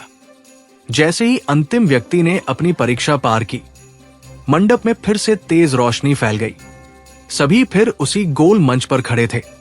वे थके हुए थे, लेकिन पहले से कहीं अधिक शांत और मजबूत लग रहे थे। प्राचीन आवाज फिर गूंजी और कहा कि उन्होंने आत्म साक्षात्कार की परीक्षा पार कर ली है। अब वे अगले चरण के लिए योग्य हैं। आर्यन ने महसूस किया कि ये यात्रा अब सिर्फ शक्ति पाने की नहीं रही थी, बल्कि खुद को समझने और स्वीकार करने की यात्रा बन चुकी थी। मंडप के ऊपर छत पर एक नया द्वार खुलने लगा, जिससे सुनहरी रोशनी बाहर की ओर फैल रही थी। वो अगली मंजिल का रास्ता था। सबने एक दूसरे की ओर देखा और हल्की मुस्कान के साथ उस रोशनी की ओर बढ़ चले, ये जानते हुए कि आगे और भी कठिन चुनौतियां उनका इंतजार कर रही हैं। लेकिन अब वे पहले से कहीं ज्यादा मजबूत थे। सुनहरी रोशनी से भरे उस द्वार के पार कदम रखते ही आर्यन और उसके साथी एक बिल्कुल ही अलग दुनिया में आ पहुंचे। ये स्थान न तो पूरी तरह भौतिक लग रहा था और न ही पूरी तरह आध्यात्मिक। चारों ओर तैरती हुई चमकदार धुंध, हवा में लहराती ऊर्जा की धाराएं और आसमान में घूमते प्रकाश के गोले इस जगह को किसी स्वप्न लोक जैसा बना रहे थे। ऐसा लग रहा था मानो वे किसी और ही आयाम में प्रवेश कर चुके हों, जहां समय और दूरी के नियम बदल चुके थे। उनके पैरों के नीचे ठोस जमीन नहीं थी, बल्कि नीले और सुनहरे रंग की ऊर्जा से बनी एक पारदर्शी सतह थी, जिस पर चलते समय हल्की तरंगे उठ रही थी। हर कदम के साथ ऐसा महसूस हो रहा था जैसे वे किसी जीवित सतह पर चल रहे हों। रोहन ने चारों ओर देखते हुए धीमे स्वर में कहा कि ये जगह तो सपने जैसी लग रही है, लेकिन उसे डर भी लग रहा है कि कहीं ये सिर्फ एक और परीक्षा न हो। काव्या ने उसकी बात से सहमति जताते हुए कहा कि यहाँ की शांति बहुत अस्वाभाविक है। आदित्य ने गहरी सांस ली और बोला कि अब तक जितनी परीक्षाएं उन्होंने पार की हैं, उससे साफ है कि आगे की राह आसान नहीं होगी। आर्यन चुपचाप आगे बढ़ता रहा। उसके मन में एक अजीब सा उत्साह और चिंता दोनों साथ चल रहे थे। उसे लग रहा था कि ये स्थान उसकी साधना यात्रा में एक महत्वपूर्ण मोड़ साबित होने वाला है। कुछ दूर चलने के बाद उनके सामने एक विशाल झील दिखाई दी, लेकिन ये झील पानी की नहीं थी। उसमें तरल प्रकाश भरा हुआ था, जो लगातार बदलते रंगों में चमक रहा था। कभी वो नीला होता, कभी बैंगनी, तो कभी सुनहरा। झील के बीचों बीच एक छोटा सा द्वीप था, जिस पर एक प्राचीन पत्थर का स्तंभ खड़ा था। उस स्तंभ पर भी वही परिचित चिन्ह उकेरे हुए थे, लेकिन इस बार वे पहले से कहीं ज्यादा स्पष्ट और जीवंत लग रहे थे। सिया ने धीरे से कहा कि उसे महसूस हो रहा है कि असली परीक्षा वही है। जैसे ही वे झील के किनारे पहुंचे, हवा में हल्की गूंज सुनाई देने लगी। वही रहस्यमय आवाज फिर से प्रकट हुई और बोली कि इस चरण में उन्हें अपने विश्वास और एक दूसरे पर भरोसे की परीक्षा देनी होगी। जो अकेले आगे बढ़ेगा वो असफल होगा और जो साथ मिलकर चलेगा वही सफल होगा। इतना कहते ही झील की सतह पर कई पतले पतले ऊर्जापथ उभर आए। वे रास्ते द्वीप तक जाते थे, लेकिन हर रास्ता अलग दिशा में मुड़ता और घूमता हुआ दिखाई दे रहा था। कुछ रास्ते स्थिर लग रहे थे तो कुछ लगातार हिलते डुलते थे। कुछ पर बिजली जैसी चमक दौड़ रही थी तो कुछ पर अजीब सी धुंध छाई हुई थी। निखिल ने ध्यान से उन्हें देखा और कहा कि ये रास्ते भ्रम पैदा करने के लिए बनाए गए हैं। सही रास्ता शायद आंखों से नहीं बल्कि मन से चुना जाएगा। सब थोड़ी देर तक चुपचाप खड़े रहे। आर्यन ने धीरे से कहा कि वे अलग अलग रास्तों पर नहीं जाएंगे। चाहे जो हो, वे सब एक ही रास्ता चुनेंगे और साथ चलेंगे। काव्या ने मुस्कुराकर उसकी बात का समर्थन किया। रोहन और आदित्य ने भी सहमति में सिर हिलाया। सिया की आंखों में हल्की चमक आ गई। उन्होंने आपस में हाथ मिलाए और सबसे शांत और स्थिर दिखने वाले रास्ते की ओर बढ़ चले। जैसे ही उन्होंने पहला कदम रखा, जमीन हल्के से कांपी और रास्ते के चारों ओर ऊर्जा की लहरें उठने लगी। कुछ ही कदम चलने के बाद वातावरण बदलने लगा। उनके सामने धुंध घनी होती गई और रास्ता संकरा होता चला गया। कई जगहों पर वो इतना पतला हो गया कि एक बार में सिर्फ एक ही व्यक्ति चल सकता था। तभी अचानक सामने से तेज रोशनी की लपटें उठने लगी। रोहन थोड़ा घबरा गया, लेकिन आर्यन ने उसे इशारे से शांत रहने को कहा। उन्होंने धीरे धीरे कदम बढ़ाए। जैसे ही वे आगे बढ़े, अचानक रास्ते के नीचे से तेज ऊर्जा की धाराएं उठीं, जो उन्हें असंतुलित करने लगी। सिया का पैर फिसल गया और वो लगभग गिरने ही वाली थी, लेकिन काव्या ने तुरंत उसका हाथ पकड़ लिया। उस पल सबको एहसास हुआ कि अगर वे एक दूसरे पर भरोसा नहीं करेंगे तो यहां एक कदम भी आगे नहीं बढ़ पाएंगे। थोड़ी दूर जाने के बाद रास्ता अचानक 3 भागों में बंट गया। हर रास्ते पर एक एक चमकदार प्रतीक उभर आया। एक पर तलवार का चिन्ह था, दूसरे पर कमल का फूल और तीसरे पर जलती हुई लौ। आवाज फिर गूंजी और बोली कि उन्हें अपने मार्ग का चुनाव करना होगा। आदित्य ने कहा कि तलवार शक्ति का प्रतीक है। रोहन ने कहा कि कमल शांति और संतुलन का प्रतीक है। निखिल ने कहा कि अग्नि साहस और परिवर्तन का प्रतीक हो सकती है। सब असमंजस में पड़ गए। तभी आर्यन ने आंखें बंद की और अपने दिल की आवाज सुनने की कोशिश की।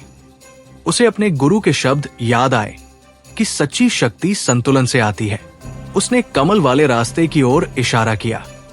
बाकी सबने बिना सवाल किए उसका साथ दिया। जैसे ही वे उस रास्ते पर चले, बाकी दोनों रास्ते धीरे धीरे धुंध में विलीन हो गए। कमल वाला रास्ता पहले तो शांत लगा, लेकिन कुछ ही देर में उसके चारों ओर अजीब सी छायाएं घूमने लगी। वे छायाएं उनके डर और संदेह का रूप ले रही थी। हर किसी के मन में फिर से आशंका जागने लगी, लेकिन इस बार उन्होंने एक दूसरे का हाथ नहीं छोड़ा। आर्यन आगे आगे चलता रहा और बाकी सब उसके पीछे। धीरे धीरे छायाएं कमजोर पड़ने लगी और रास्ता साफ होता चला गया। आखिरकार वे उस छोटे द्वीप पर पहुंच गए। स्तंभ के पास पहुंचते ही झील की रोशनी तेज हो गई और हवा में ऊर्जा का विस्फोट सा हुआ। प्राचीन आवाज ने कहा कि उन्होंने सहयोग और विश्वास की परीक्षा पार कर ली है। स्तंभ से एक चमकदार गोला निकला और 6 भागों में बंटकर सबके भीतर समा गया। उसी पल सबने अपने भीतर नई शक्ति का संचार महसूस किया। आर्यन को लगा जैसे उसकी साधना का स्तर एक नई ऊंचाई पर पहुंच गया हो। काव्या, रोहन, सिया, निखिल और आदित्य भी यही महसूस कर रहे थे। अब वे सिर्फ साथी नहीं थे, बल्कि एक दूसरे की ताकत बन चुके थे। दूर कहीं एक नया द्वार खुलने लगा था।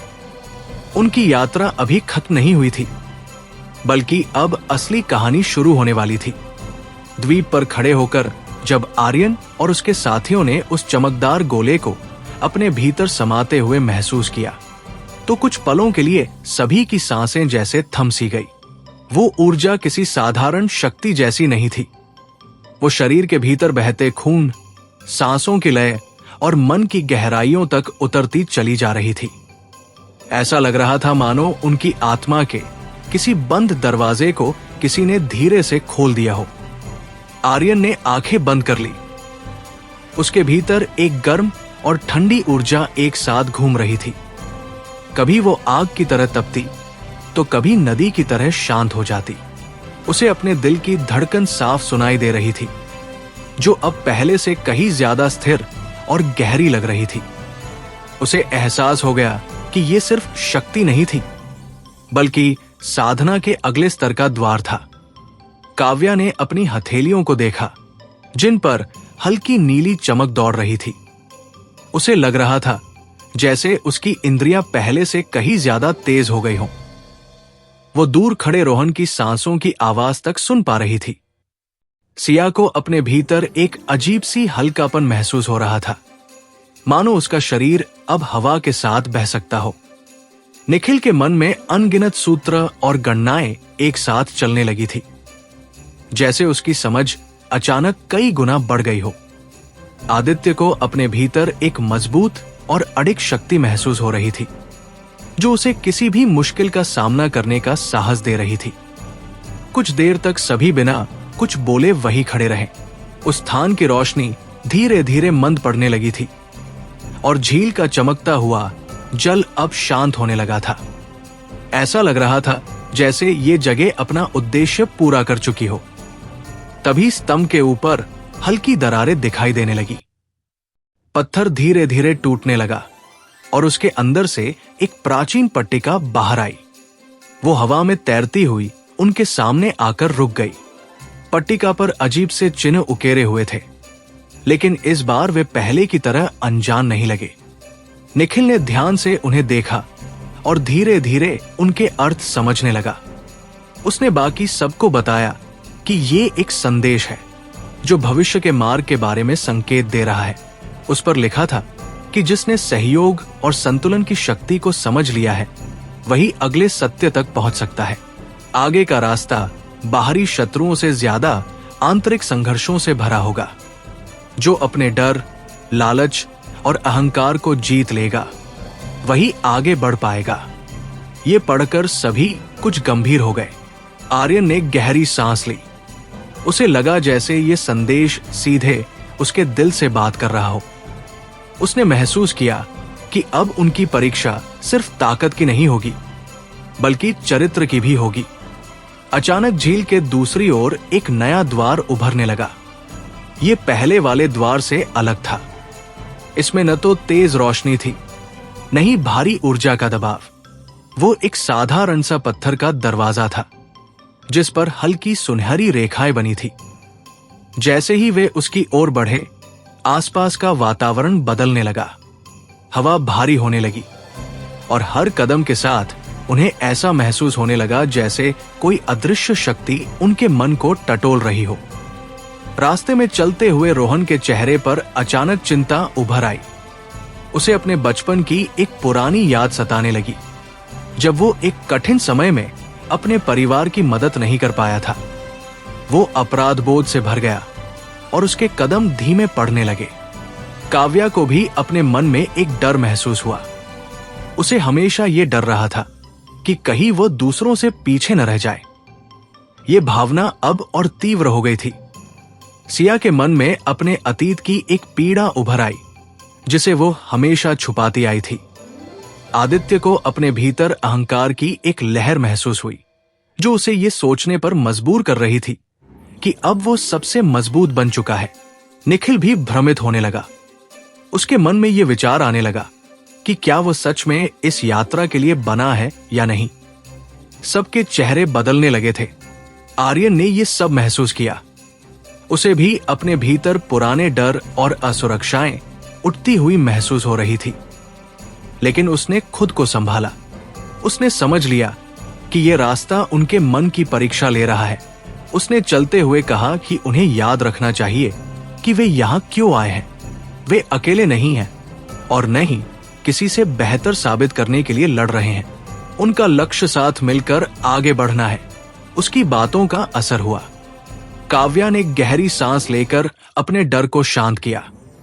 रोहन ने आंखें बंद कर अपने अपराध बोध को स्वीकार किया और आगे बढ़ने का फैसला किया। सिया ने अपने अतीत को पीछे छोड़ने की कोशिश की। आदित्य ने अपने अहंकार को काबू में किया। निखिल ने खुद पर भरोसा किया। धीरे धीरे रास्ते का दबाव कम होने लगा। कुछ दूरी पर पहुंचकर वे एक विशाल पत्थर के मैदान में आ गए। वहां जमीन पर कई गोल आकृतियां बनी थी और उनके बीच बीच में छोटे छोटे प्रकाश स्तंभ खड़े थे। जैसे ही वे मैदान में दाखिल हुए, आकाश गहरा हो गया और चारों ओर एक अदृश्य दीवार सी बन गई। वही प्राचीन आवाज फिर गूंजी और बोली कि ये आत्म परीक्षा का क्षेत्र है। यहां उन्हें अपने सबसे बड़े भय और कमजोरियों का सामना करना होगा। इतना कहते ही जमीन हिलने लगी। हर एक के सामने उसकी अपनी परछाई खड़ी हो गई, लेकिन वो सामान्य परछाई नहीं थी। वो उनके डर, संदेह और नकारात्मक भावनाओं से बनी हुई थी।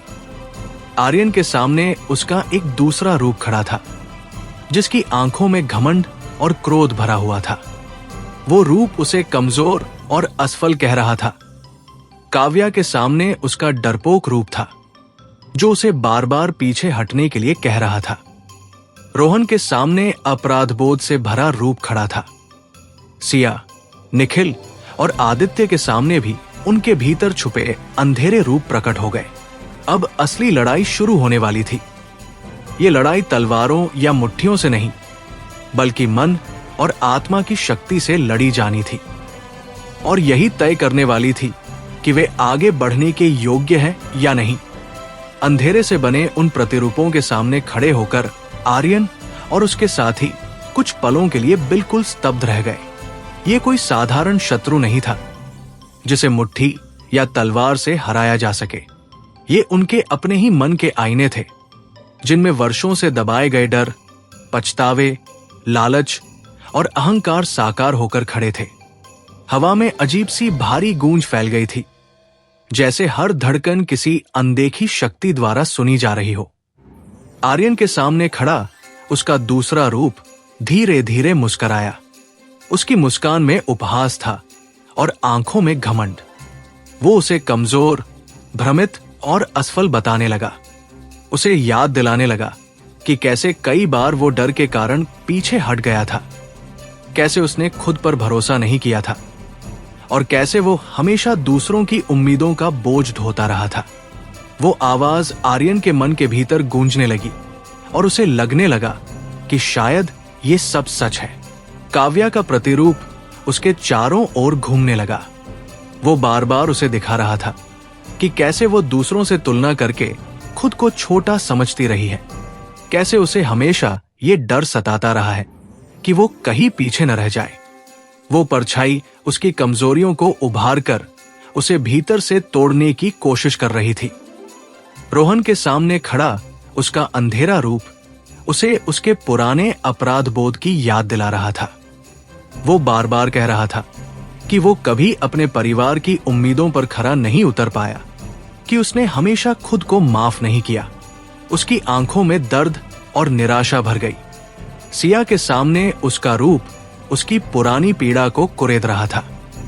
उसे उस अकेलेपन की याद दिला रहा था जिसे उसने वर्षों तक छुपा कर रखा था। निखिल के सामने उसकी असफलताओं और असमंजस का रूप खड़ा था, जो उसे बता रहा था कि वो कभी भी दूसरों जितना मजबूत नहीं बन पाएगा। आदित्य के सामने उसका घमंडी और क्रूर रूप था, जो उसे अहंकार में डुबोने की कोशिश कर रहा था। कुछ पलों में ही सभी के मन डगमगाने लगे। मैदान में एक अजीब सी ऊर्जा फैल गई। ऐसा लग रहा था जैसे ये जगह उनके भीतर के हर भाव को पढ़ रही हो और उसी के अनुसार उन्हें दबा रही हो। घुटनों में कमजोरी आने लगी, सांसें भारी होने लगी। आर्यन ने महसूस किया कि अगर वो इसी तरह डगमगाता रहा तो वो टूट जाएगा। उसने आंखें बंद कर ली। उसके सामने उसकी पूरी यात्रा घूम गई। गांव से निकलना, परिवार को छोड़ना, कठिन साधना, अपमान, संघर्ष, दोस्तों का साथ, हार और जीत सब कुछ। उसने महसूस किया कि वो सिर्फ अपनी गलतियों का हिस्सा नहीं है, बल्कि अपने प्रयासों और साहस का भी परिणाम है। उसने धीरे धीरे आंखें खोली। उसकी नजर अब अपने अंधेरे रूप पर स्थिर थी, लेकिन उसमें डर नहीं था। उसने मन ही मन स्वीकार किया कि हाँ, वो कभी कमजोर रहा है, कभी डरा है, कभी असफल हुआ है, लेकिन यही उसे इंसान बनाता है। उसने इन्हीं गलतियों से सीखकर आगे बढ़ना सीखा है। उसका आत्मविश्वास धीरे धीरे लौटने लगा। उसके शरीर से हल्की सुनहरी आभा निकलने लगी। उसका अंधेरा रूप पीछे हटने लगा, मानो उसकी शक्ति कमजोर पड़ रही हो। उधर काव्या ने भी अपने मन में गहरी सांस ली। उसने खुद से कहा कि दूसरों से तुलना करके आगे नहीं बढ़ा जा सकता। उसने अपने संघर्षों और उपलब्धियों को याद किया। उसे एहसास हुआ कि वह जैसी है वैसी ही पर्याप्त है। उसके चेहरे पर दृढ़ता आ गई और उसका प्रतिरूप धीरे धीरे धुंधला पड़ने लगा। रोहन ने अपने अपराध बोध को स्वीकार किया। उसने मन में कहा कि वो अतीत नहीं बदल सकता, लेकिन भविष्य जरूर संवार सकता है। उसने खुद को माफ कर दिया। उसके अंधेरे रूप की आंखों में चमक फीकी पड़ गई। सिया ने अपने दर्द को दबाने के बजाय उसे स्वीकार किया। उसने माना कि उसने बहुत कुछ सहा है, लेकिन उसी ने उसे मजबूत बनाया है। उसकी आंखों में आत्मविश्वास चमकने लगा और उसका प्रतिरूप टूटने लगा। निखिल ने खुद पर भरोसा करना शुरू किया। उसने महसूस किया कि बुद्धि और साहस दोनों उसकी ताकत है। आदित्य ने अपने अहंकार को छोड़कर विनम्रता को अपनाया। उसे समझ आ गया कि असली ताकत दूसरों को कुचलने में नहीं, बल्कि साथ चलने में है। एक एक करके सभी के चारों ओर ऊर्जा बदलने लगी। मैदान में रोशनी फैलने लगी। उनके अंधेरे रूप दरारों से भरने लगे, जैसे शीशे की मूर्तियां हों। फिर अचानक तेज प्रकाश के साथ वे टूटकर हवा में विलीन हो गए। चारों ओर सन्नाटा छा गया। कुछ पल बाद आकाश से हल्की सुनहरी वर्षासी होने लगी। वो कोई साधारण वर्षा नहीं थी, बल्कि शुद्ध ऊर्जा की बूंदें थी, जो उनके शरीर और आत्मा में समा रही थी। उनके घाव, थकान और मानसिक बोझ धीरे धीरे मिटने लगे। वही प्राचीन आवाज फिर गूंजी और बोली कि जिन्होंने अपने भीतर के अंधकार को स्वीकार कर उसे जीत लिया, वही सच्चे साधक कहलाते हैं। ये पहला बड़ा द्वार था जिसे उन्होंने पार कर लिया है। मैदान की दीवारें धीरे धीरे गायब होने लगी। उनके सामने एक नया रास्ता खुल गया, जो ऊंचे पहाड़ों और घने बादलों की ओर जाता था। आर्यन ने अपने साथियों की ओर देखा। सभी के चेहरे बदले हुए थे। उनमें अब पहले से ज्यादा परिपक्वता, शांति और आत्मविश्वास था।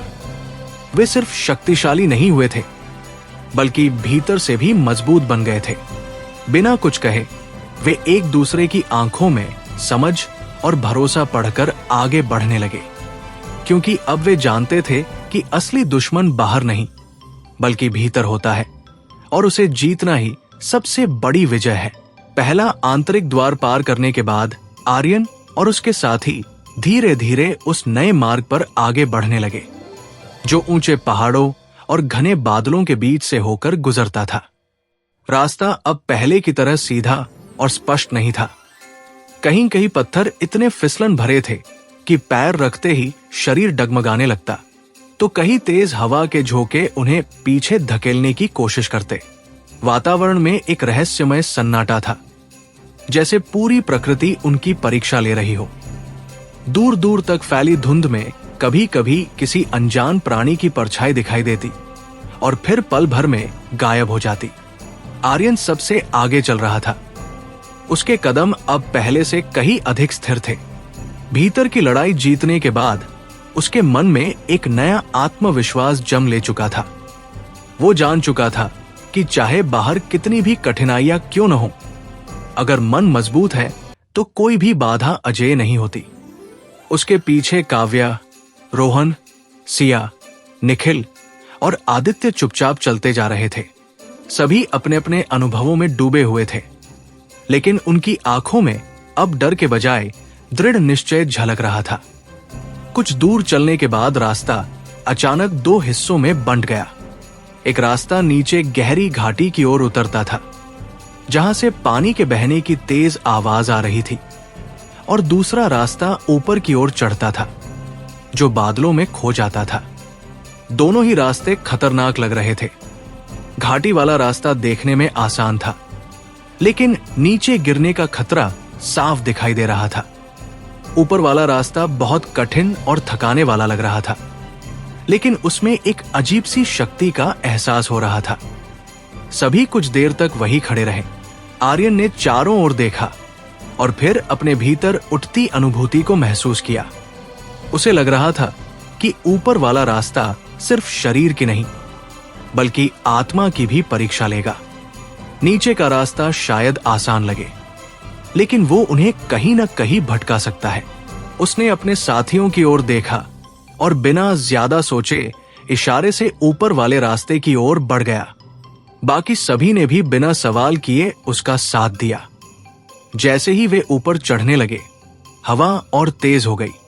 बादल इतने पास आ गए कि कभी कभी कुछ दिखाई नहीं देता था। सांस लेना मुश्किल होने लगा। हर कदम के साथ शरीर भारी होता जा रहा था। ऐसा लग रहा था जैसे कोई अदृश्य बोझ उनके कंधों पर रखा जा रहा हो। कुछ समय बाद काव्या का चेहरा पीला पड़ने लगा। उसकी सांसें तेज हो गई। रोहन ने तुरंत उसका हाथ थाम लिया ताकि वो संतुलन न खो दे। सिया ने पीछे से उसे सहारा दिया। इस कठिन चढ़ाई ने उन्हें सिखा दिया था कि यहां अकेले चलना संभव नहीं है। हर कदम पर एक दूसरे की जरूरत थी। अचानक बादलों के बीच से एक विशाल पत्थर का द्वार दिखाई दिया। वो किसी प्राचीन मंदिर के प्रवेश द्वार जैसा था। उस पर अजीब सी आकृतियां उकेरी गई थी, जिनमें योद्धा, साधक, राक्षस और देवताओं जैसे रूप बने हुए थे। द्वार के ऊपर प्राचीन भाषा में कुछ लिखा हुआ था, जिसे पढ़ पाना मुश्किल था, लेकिन उसके अर्थ को मन ही मन महसूस किया जा सकता था। जैसे ही वे द्वार के पास पहुंचे, चारों ओर की हवा अचानक शांत हो गई। शोर, झोंके और ठंड सब थम गए। एक अजीब सी शांति फैल गई। फिर जमीन हल्के से कांपने लगी। धीरे धीरे द्वार खुलने लगा। अंदर से एक विशाल सभागृह दिखाई दिया, जिसकी छत बहुत ऊंची थी और दीवारों पर नीली और सुनहरी रोशनी चमक रही थी। बीचों बीच एक गोल मंच बना हुआ था, जिस पर कई पत्थर के स्तंभ खड़े थे। हर स्तंभ से अलग अलग प्रकार की ऊर्जा निकल रही थी। जैसे ही वे अंदर गए, द्वार अपने आप बंद हो गया। सभागृह के भीतर प्रवेश करते ही उनके शरीर पर एक अजीब दबाव महसूस होने लगा। यह दबाव न तो पूरी तरह शारीरिक था, न ही केवल मानसिक। ये उनकी साधना, इच्छा शक्ति और आत्मबल की परीक्षा कर रहा था। आर्यन को लगा जैसे कोई उसके भीतर झांक रहा हो। उसे अपने अतीत की कई यादें फिर से दिखने लगी। बचपन की गरीबी, अपमान, संघर्ष, परिवार की चिंता, सब कुछ। लेकिन इस बार वे यादें उसे कमजोर नहीं कर रही थी। वे उसे याद दिला रही थी कि वो कहां से चला था और यहां तक कैसे पहुंचा। बाकी सभी के साथ भी यही हो रहा था। काव्या को उसकी पुरानी असफलताएं दिख रही थी। रोहन को अपने अधूरे सपने, सिया को खोए हुए रिश्ते, निखिल को उसकी शंकाएं और आदित्य को उसका अहंकार। लेकिन अब वे इन सब से भाग नहीं रहे थे। वे उन्हें स्वीकार कर रहे थे। धीरे धीरे मंच के बीचों बीच एक प्रकाश स्तंभ उभरने लगा। उसमें से वही प्राचीन आवाज फिर गूंजी, जो पहले भी उन्हें मार्ग दिखा चुकी थी। आवाज कह रही थी कि यह दूसरा द्वार है, जहां केवल वही आगे बढ़ सकता है जो अपने अतीत को बोझ नहीं बल्कि शक्ति बना सके। जैसे ही आवाज खत्म हुई, मंच पर बने पत्थर के स्तंभ घूमने लगे। हर स्तंभ के सामने एक मार्ग खुल गया। अब उन्हें अलग अलग रास्तों पर जाना था। यह परीक्षा व्यक्तिगत थी। आर्यन ने अपने साथियों की ओर देखा। उनके चेहरों पर थोड़ी चिंता थी, लेकिन डर नहीं था। उन्होंने एक दूसरे को हल्की मुस्कान दी, मानो कह रहे हों कि चाहे रास्ते अलग हो, लक्ष्य एक ही है। आर्यन ने गहरी सांस ली और अपने सामने खुले मार्ग की ओर कदम बढ़ा दिया। उसके साथ ही बाकी सभी भी अपने अपने रास्तों पर चल पड़े। इस दूसरे द्वार की असली परीक्षा अब शुरू हो चुकी थी और ये परीक्षा उनकी आत्मा की गहराई तक जाने वाली थी।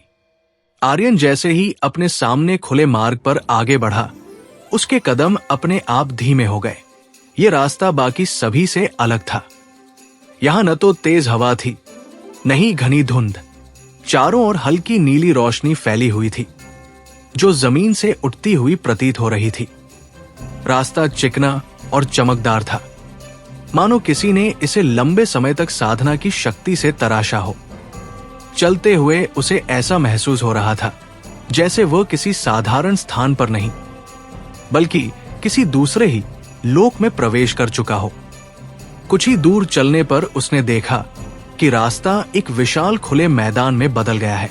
ये मैदान चारों ओर से ऊंचे ऊंचे पत्थर के स्तंभों से घिरा हुआ था। हर स्तंभ पर प्राचीन चिन्ह बने हुए थे जो किसी रहस्यमय भाषा में शक्ति का संचार कर रहे थे। मैदान के बीचों बीच एक गोलाकार मंच था जिसके ऊपर नीली और सुनहरी ऊर्जा की लहरें उठ रही थी। जैसे ही आर्यन ने मैदान में कदम रखा, अचानक उसके कानों में धीमी सी गूंज सुनाई देने लगी। ये कोई बाहरी आवाज नहीं थी, बल्कि उसके भीतर से उठ रही थी। उसे ऐसा लगा जैसे उसका ही मन उससे बात कर रहा हो, उसकी हर कमजोरी, हर डर और हर संदेह को सामने ला रहा हो। उसके सामने अचानक एक दृश्य उभर आया। वो खुद को फिर से उसी पुराने गांव में खड़ा देख रहा था जहां उसने बचपन बिताया था। टूटी फूटी झोपड़ी, मां का थका हुआ चेहरा, पिता की बीमारी और लोगों की तिरछी नजरें, वो सब कुछ फिर से जीवित हो उठा। उसे याद आया कि कैसे लोग उसे कमजोर समझते थे, कैसे उसका मजाक उड़ाते थे, कैसे उसे हर कदम पर नीचा दिखाया जाता था। उसके भीतर एक पल के लिए दर्द की लहर दौड़ गई। उसका मन कहने लगा कि क्या वह सच में इतना मजबूत है? क्या वो वाकई इस रास्ते पर चलने के काबिल है? क्या वो सिर्फ एक भ्रम में तो नहीं जी रहा? लेकिन उसी पल उसे अपने पिछले संघर्ष याद आए। उसे याद आया कि कैसे उसने हार मानने से इनकार किया था, कैसे उसने अकेले अभ्यास किया था, कैसे उसने अपने आंसू छुपाकर खुद को आगे बढ़ाया था। उसने महसूस किया कि ये सारी यादें उसे तोड़ने नहीं, बल्कि बनाने आई है। उसने धीरे धीरे अपनी मुट्ठियां भींच ली। उसके भीतर एक दृढ़ संकल्प जाग उठा। जैसे ही उसने अपने डर को स्वीकार किया और उससे भागने के बजाय उसका सामना किया, उसके सामने का दृश्य बदलने लगा। पुराना गांव धुंध में बदल गया और फिर पूरी तरह गायब हो गया। अब वो फिर उसी मैदान में खड़ा था, लेकिन कुछ बदल चुका था। अब उसके शरीर से हल्की नीली रोशनी निकलने लगी थी। यह रोशनी उसकी आत्मिक शक्ति का प्रतीक थी। उसे खुद पर पहले से कहीं अधिक विश्वास महसूस होने लगा। अचानक मंच के ऊपर से एक आकृति उभरी। ये कोई साधारण इंसान नहीं थी। उसका शरीर प्रकाश से बना हुआ था। चेहरे के भाव शांत थे, लेकिन आंखों में अथाह गहराई थी। ऐसा लग रहा था मानो वो समय और संसार से परे कोई अस्तित्व हो। उस आकृति ने बिना होंठ हिलाए आर्यन के मन में बात की। उसने बताया कि ये द्वार आत्म स्वीकृति की परीक्षा है। यहां वही आगे बढ़ सकता है जो अपने अतीत, अपनी कमजोरियों और अपने घावों को स्वीकार कर सके। जो व्यक्ति अपने दर्द से भागता है वो यही फंस जाता है। आर्यन ने मन ही मन सिर झुका दिया। उसने महसूस किया कि वो इस परीक्षा में सफल हो चुका है, क्योंकि उसने अपने डर को नकारा नहीं, बल्कि उसे अपनी शक्ति बना लिया। तभी मंच के बीच से एक चमकदार गोला निकला और धीरे धीरे उसकी ओर बढ़ने लगा। जैसे ही वो गोला उसके शरीर से टकराया, उसे एक तेज झटका सा महसूस हुआ। उसकी नसों में ऊर्जा दौड़ने लगी। उसकी सांसें गहरी हो गई। उसके दांत भींच गए। ये दर्दनाक था, लेकिन उसी के साथ बेहद सुखद भी। उसे लगा जैसे उसका शरीर और आत्मा दोनों एक नए स्तर पर पहुंच रहे हों। कुछ क्षणों बाद वो घुटनों के बल बैठ गया। उसकी सांसें तेज थी, लेकिन चेहरा शांत था। जब उसने आंखें खोली तो उसे अपने भीतर एक नई शक्ति का प्रवाह महसूस हुआ। उसकी इंद्रियां पहले से कहीं अधिक तेज हो चुकी थी। वो दूर की हल्की सी आवाज भी सुन सकता था, हवा की हर हलचल को महसूस कर सकता था। उसी समय उसे अपने साथियों की याद आई। वो सोचने लगा कि क्या वे भी अपनी अपनी परीक्षाओं में सफल हो पाए होंगे। क्या काव्या, रोहन, सिया, निखिल और आदित्य भी अपने अंदर के डर से लड़ पाए होंगे। उसका मन उनके लिए प्रार्थना करने लगा। इसी बीच मैदान के दूसरे छोर पर एक नया द्वार खुलने लगा। यह द्वार पहले से अलग था। यह पूरी तरह नीले प्रकाश से बना हुआ था और उससे शांति की अनुभूति हो रही थी। आर्यन समझ गया कि यह अगले स्तर का मार्ग है। वो धीरे धीरे खड़ा हुआ। उसके कदम अब पहले से कहीं अधिक स्थिर और आत्मविश्वास से भरे थे। चलते हुए उसने पीछे मुड़कर उस मैदान को एक बार देखा जहां उसने अपने अतीत का सामना किया था। अब वो मैदान उसके लिए सिर्फ एक जगह नहीं, बल्कि एक याद बन चुका था, जो उसे हमेशा याद दिलाएगी कि असली ताकत बाहर नहीं, भीतर होती है। धीरे धीरे वो उस नीले द्वार की ओर बढ़ने लगा। उसके मन में अब डर नहीं था, केवल एक लक्ष्य था, खुद को और बेहतर बनाना, अपने प्रियजनों की रक्षा करना और उस ऊंचाई तक पहुंचना जहां से वो अपने जीवन को नई दिशा दे सके। दूसरे द्वार के पार उसका इंतजार किस तरह की परीक्षा कर रही थी, ये उसे नहीं पता था, लेकिन अब वो हर चुनौती का सामना करने के लिए तैयार था। नीले प्रकाश से बना वो द्वार जैसे ही आर्यन के सामने पूरी तरह खुला, उसके भीतर एक अनजानी बेचैनी और उत्सुकता एक साथ जाग उठी।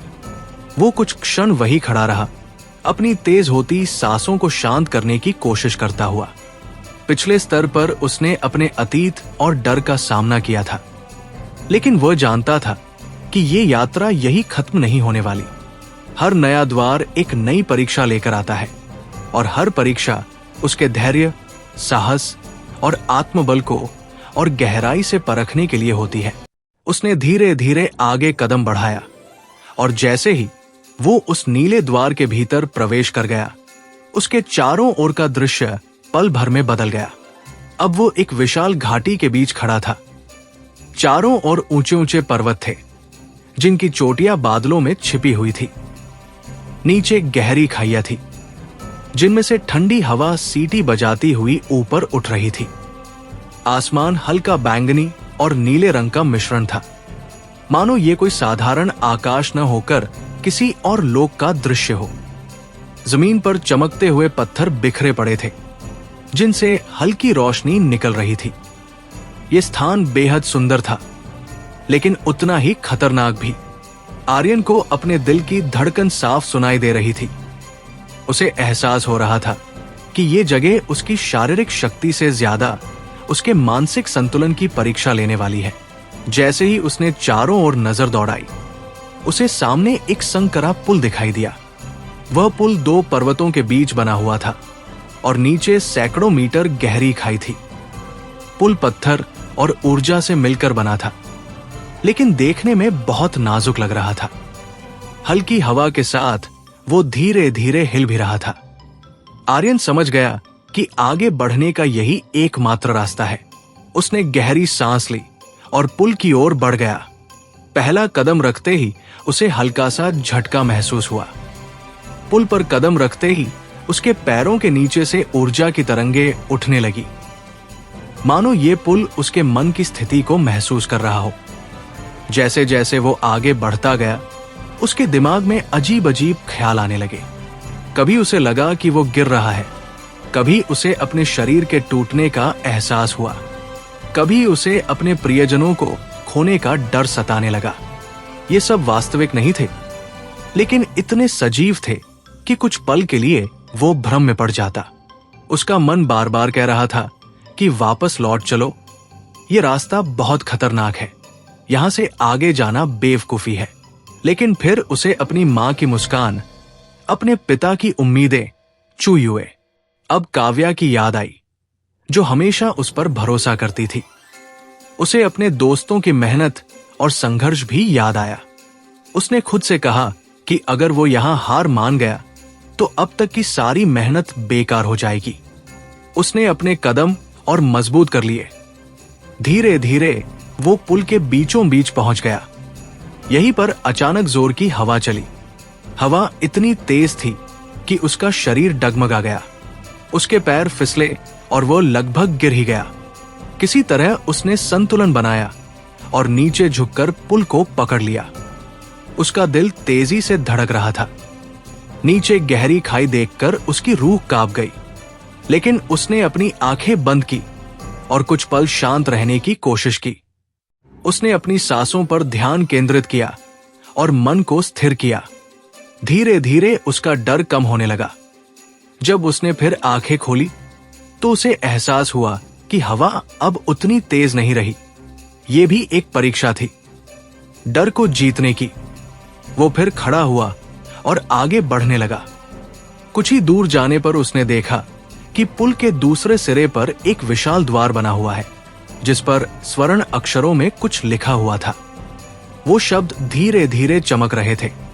उसने ध्यान से देखा। उन पर लिखा था, विश्वास और धैर्य का मार्ग।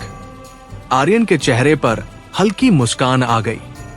अब वो समझ चुका था कि ये स्थान उसे सिखाना चाहता है कि असली ताकत केवल शक्ति में नहीं, बल्कि धैर्य और आत्मविश्वास में होती है। जैसे ही वो द्वार के पास पहुंचा, उसके सामने एक और दृश्य उभरा। उसके सामने उसके अपने कई रूप खड़े थे। एक वह जो डर से भरा हुआ था, एक वह जो गुस्से में सब कुछ तोड़ देना चाहता था, एक वो जो हार मान चुका था, और एक वह जो शांत, दृढ़ और आत्मविश्वासी था। ये सब उसके ही मन की अवस्थाएं थी। वे सब उसे घेर कर खड़े हो गए। उस डर से भरे रूप ने उसे समझाने की कोशिश की कि आगे जाना खतरे से भरा है। गुस्से वाले रूप ने कहा कि सब कुछ ताकत से जीता जा सकता है। हार मान चुके रूप ने कहा कि इतनी मेहनत बेकार है। लेकिन शांत रूप ने कुछ नहीं कहा। वो बस मुस्कुराकर उसे देखता रहा।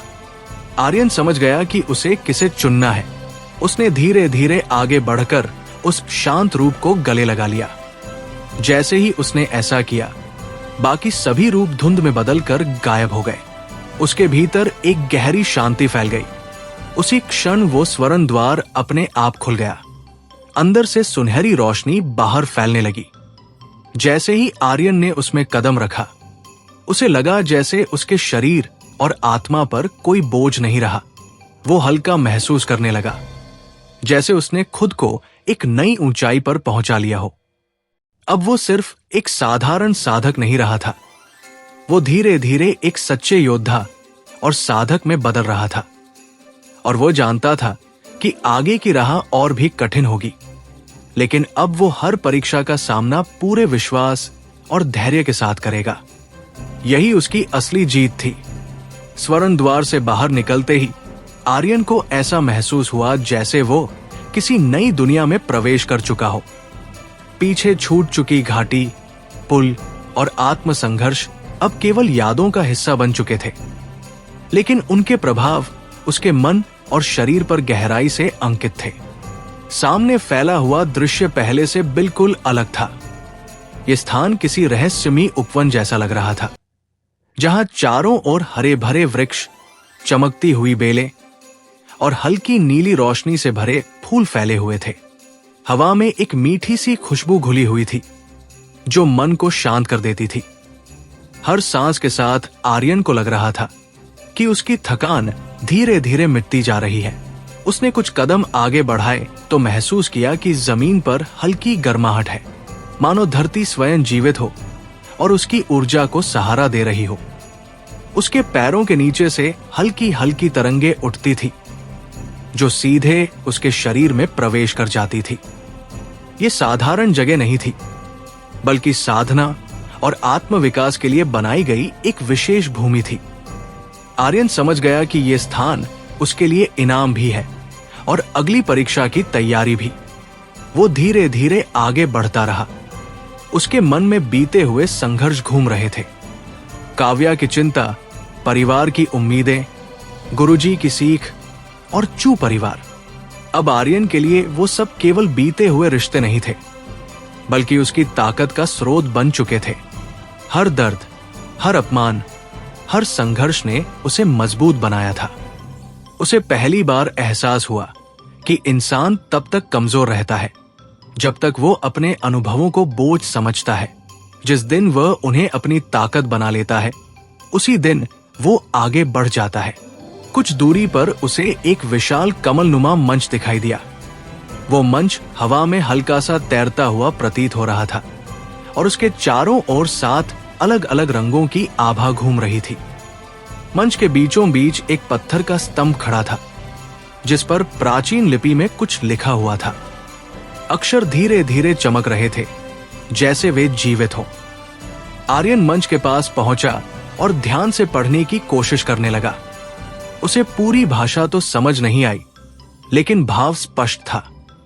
लिखा था कि जो साधक यहां तक पहुंचा है, उसने डर, मोह और अहंकार को पार कर लिया है और अब वो अगले स्तर के लिए तैयार है। लेकिन आगे बढ़ने से पहले उसे अपने भीतर की शक्ति को पूरी तरह स्वीकार करना होगा। ये पढ़कर आर्यन थोड़ी देर चुप रहा। उसे लगा कि यह स्थान उससे कुछ मांग रहा है, लेकिन क्या, ये अभी स्पष्ट नहीं था। तभी अचानक उसके चारों ओर की रोशनी तेज होने लगी।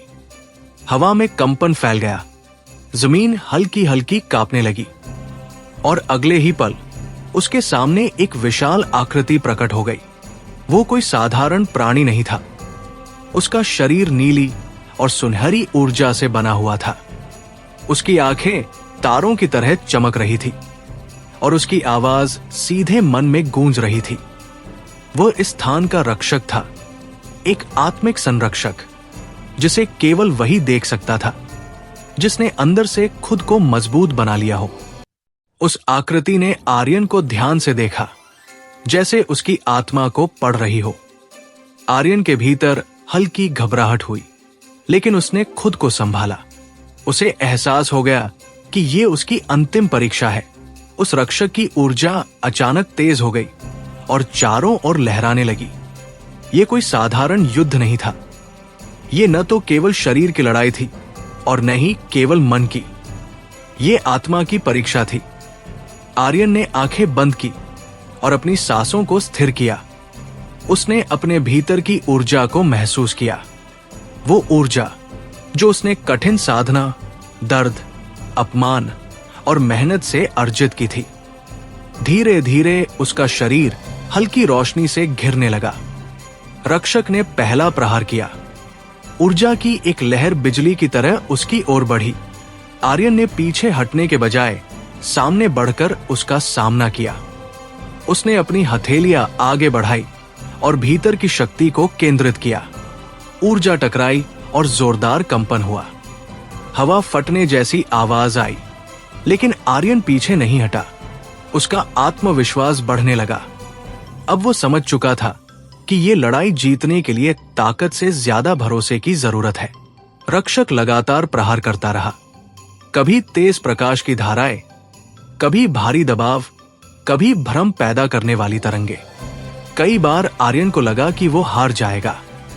कई बार उसका शरीर जवाब देने लगा, लेकिन हर बार वो खुद को याद दिलाता कि उसने यहां तक पहुंचने के लिए क्या क्या सहा है। उसके मन में काव्या की मुस्कान उभरी, मां का आशीर्वाद याद आया, गुरुजी की आवाज गूंजी और उसे फिर से ताकत मिली। अंततः उसने अपनी सारी ऊर्जा को एक बिंदु पर केंद्रित किया और एक गहरी सांस के साथ आगे बढ़ा। उसकी हथेली से एक उजली किरण निकली जो सीधे रक्षक के हृदय से जा टकराई। कोई विस्फोट नहीं हुआ, कोई चीख नहीं आई, बस एक शांत रोशनी फैल गई। रक्षक की आकृति धीरे धीरे मुस्कान में बदल गई और फिर प्रकाश में विलीन हो गई। चारों ओर शांति छा गई। मंच चमकने लगा। स्तंभ से एक सुनहरी किरण निकलकर आर्यन के शरीर में समा गई। उसके भीतर एक नई शक्ति जाग उठी। उसे लगा जैसे उसके हर कोश में ऊर्जा दौड़ रही हो। उसकी चेतना और स्पष्ट हो गई। उसकी दृष्टि और गहरी हो गई। अब वो पहले वाला आर्यन नहीं रहा था। वो एक नए स्तर पर पहुंच चुका था। धीरे धीरे उसके सामने एक नया द्वार प्रकट हुआ, पहले से कहीं अधिक भव्य और रहस्यमय। आर्यन ने उसकी ओर देखा और हल्की मुस्कान के साथ आगे बढ़ा। उसे पता था कि आगे की राह और भी कठिन होगी। नए शत्रु होंगे, नए रहस्य होंगे, नए रिश्ते बनेंगे और टूटेंगे। लेकिन अब वो डरता नहीं था, क्योंकि उसने खुद को जीत लिया था और यही असली साधना थी। तो दोस्तों, यह था आज का एपिसोड। आशा करता हूँ कि आपको हमारी कहानी पसंद आई होगी। यदि आपको हमारी यह कहानी अच्छी लग रही है और आप आगे के नए एपिसोड सुनना चाहते हैं तो हमारे चैनल को सब्सक्राइब करें और बेल आइकन दबाकर ऑल विकल्प पर क्लिक करें, ताकि आपको हमारे नए अपलोड किए गए एपिसोड की नोटिफिकेशन मिलती रहे। इस वीडियो को लाइक करना न भूलें और इसे अपने परिवार व दोस्तों के साथ ज़रूर शेयर करें। धन्यवाद।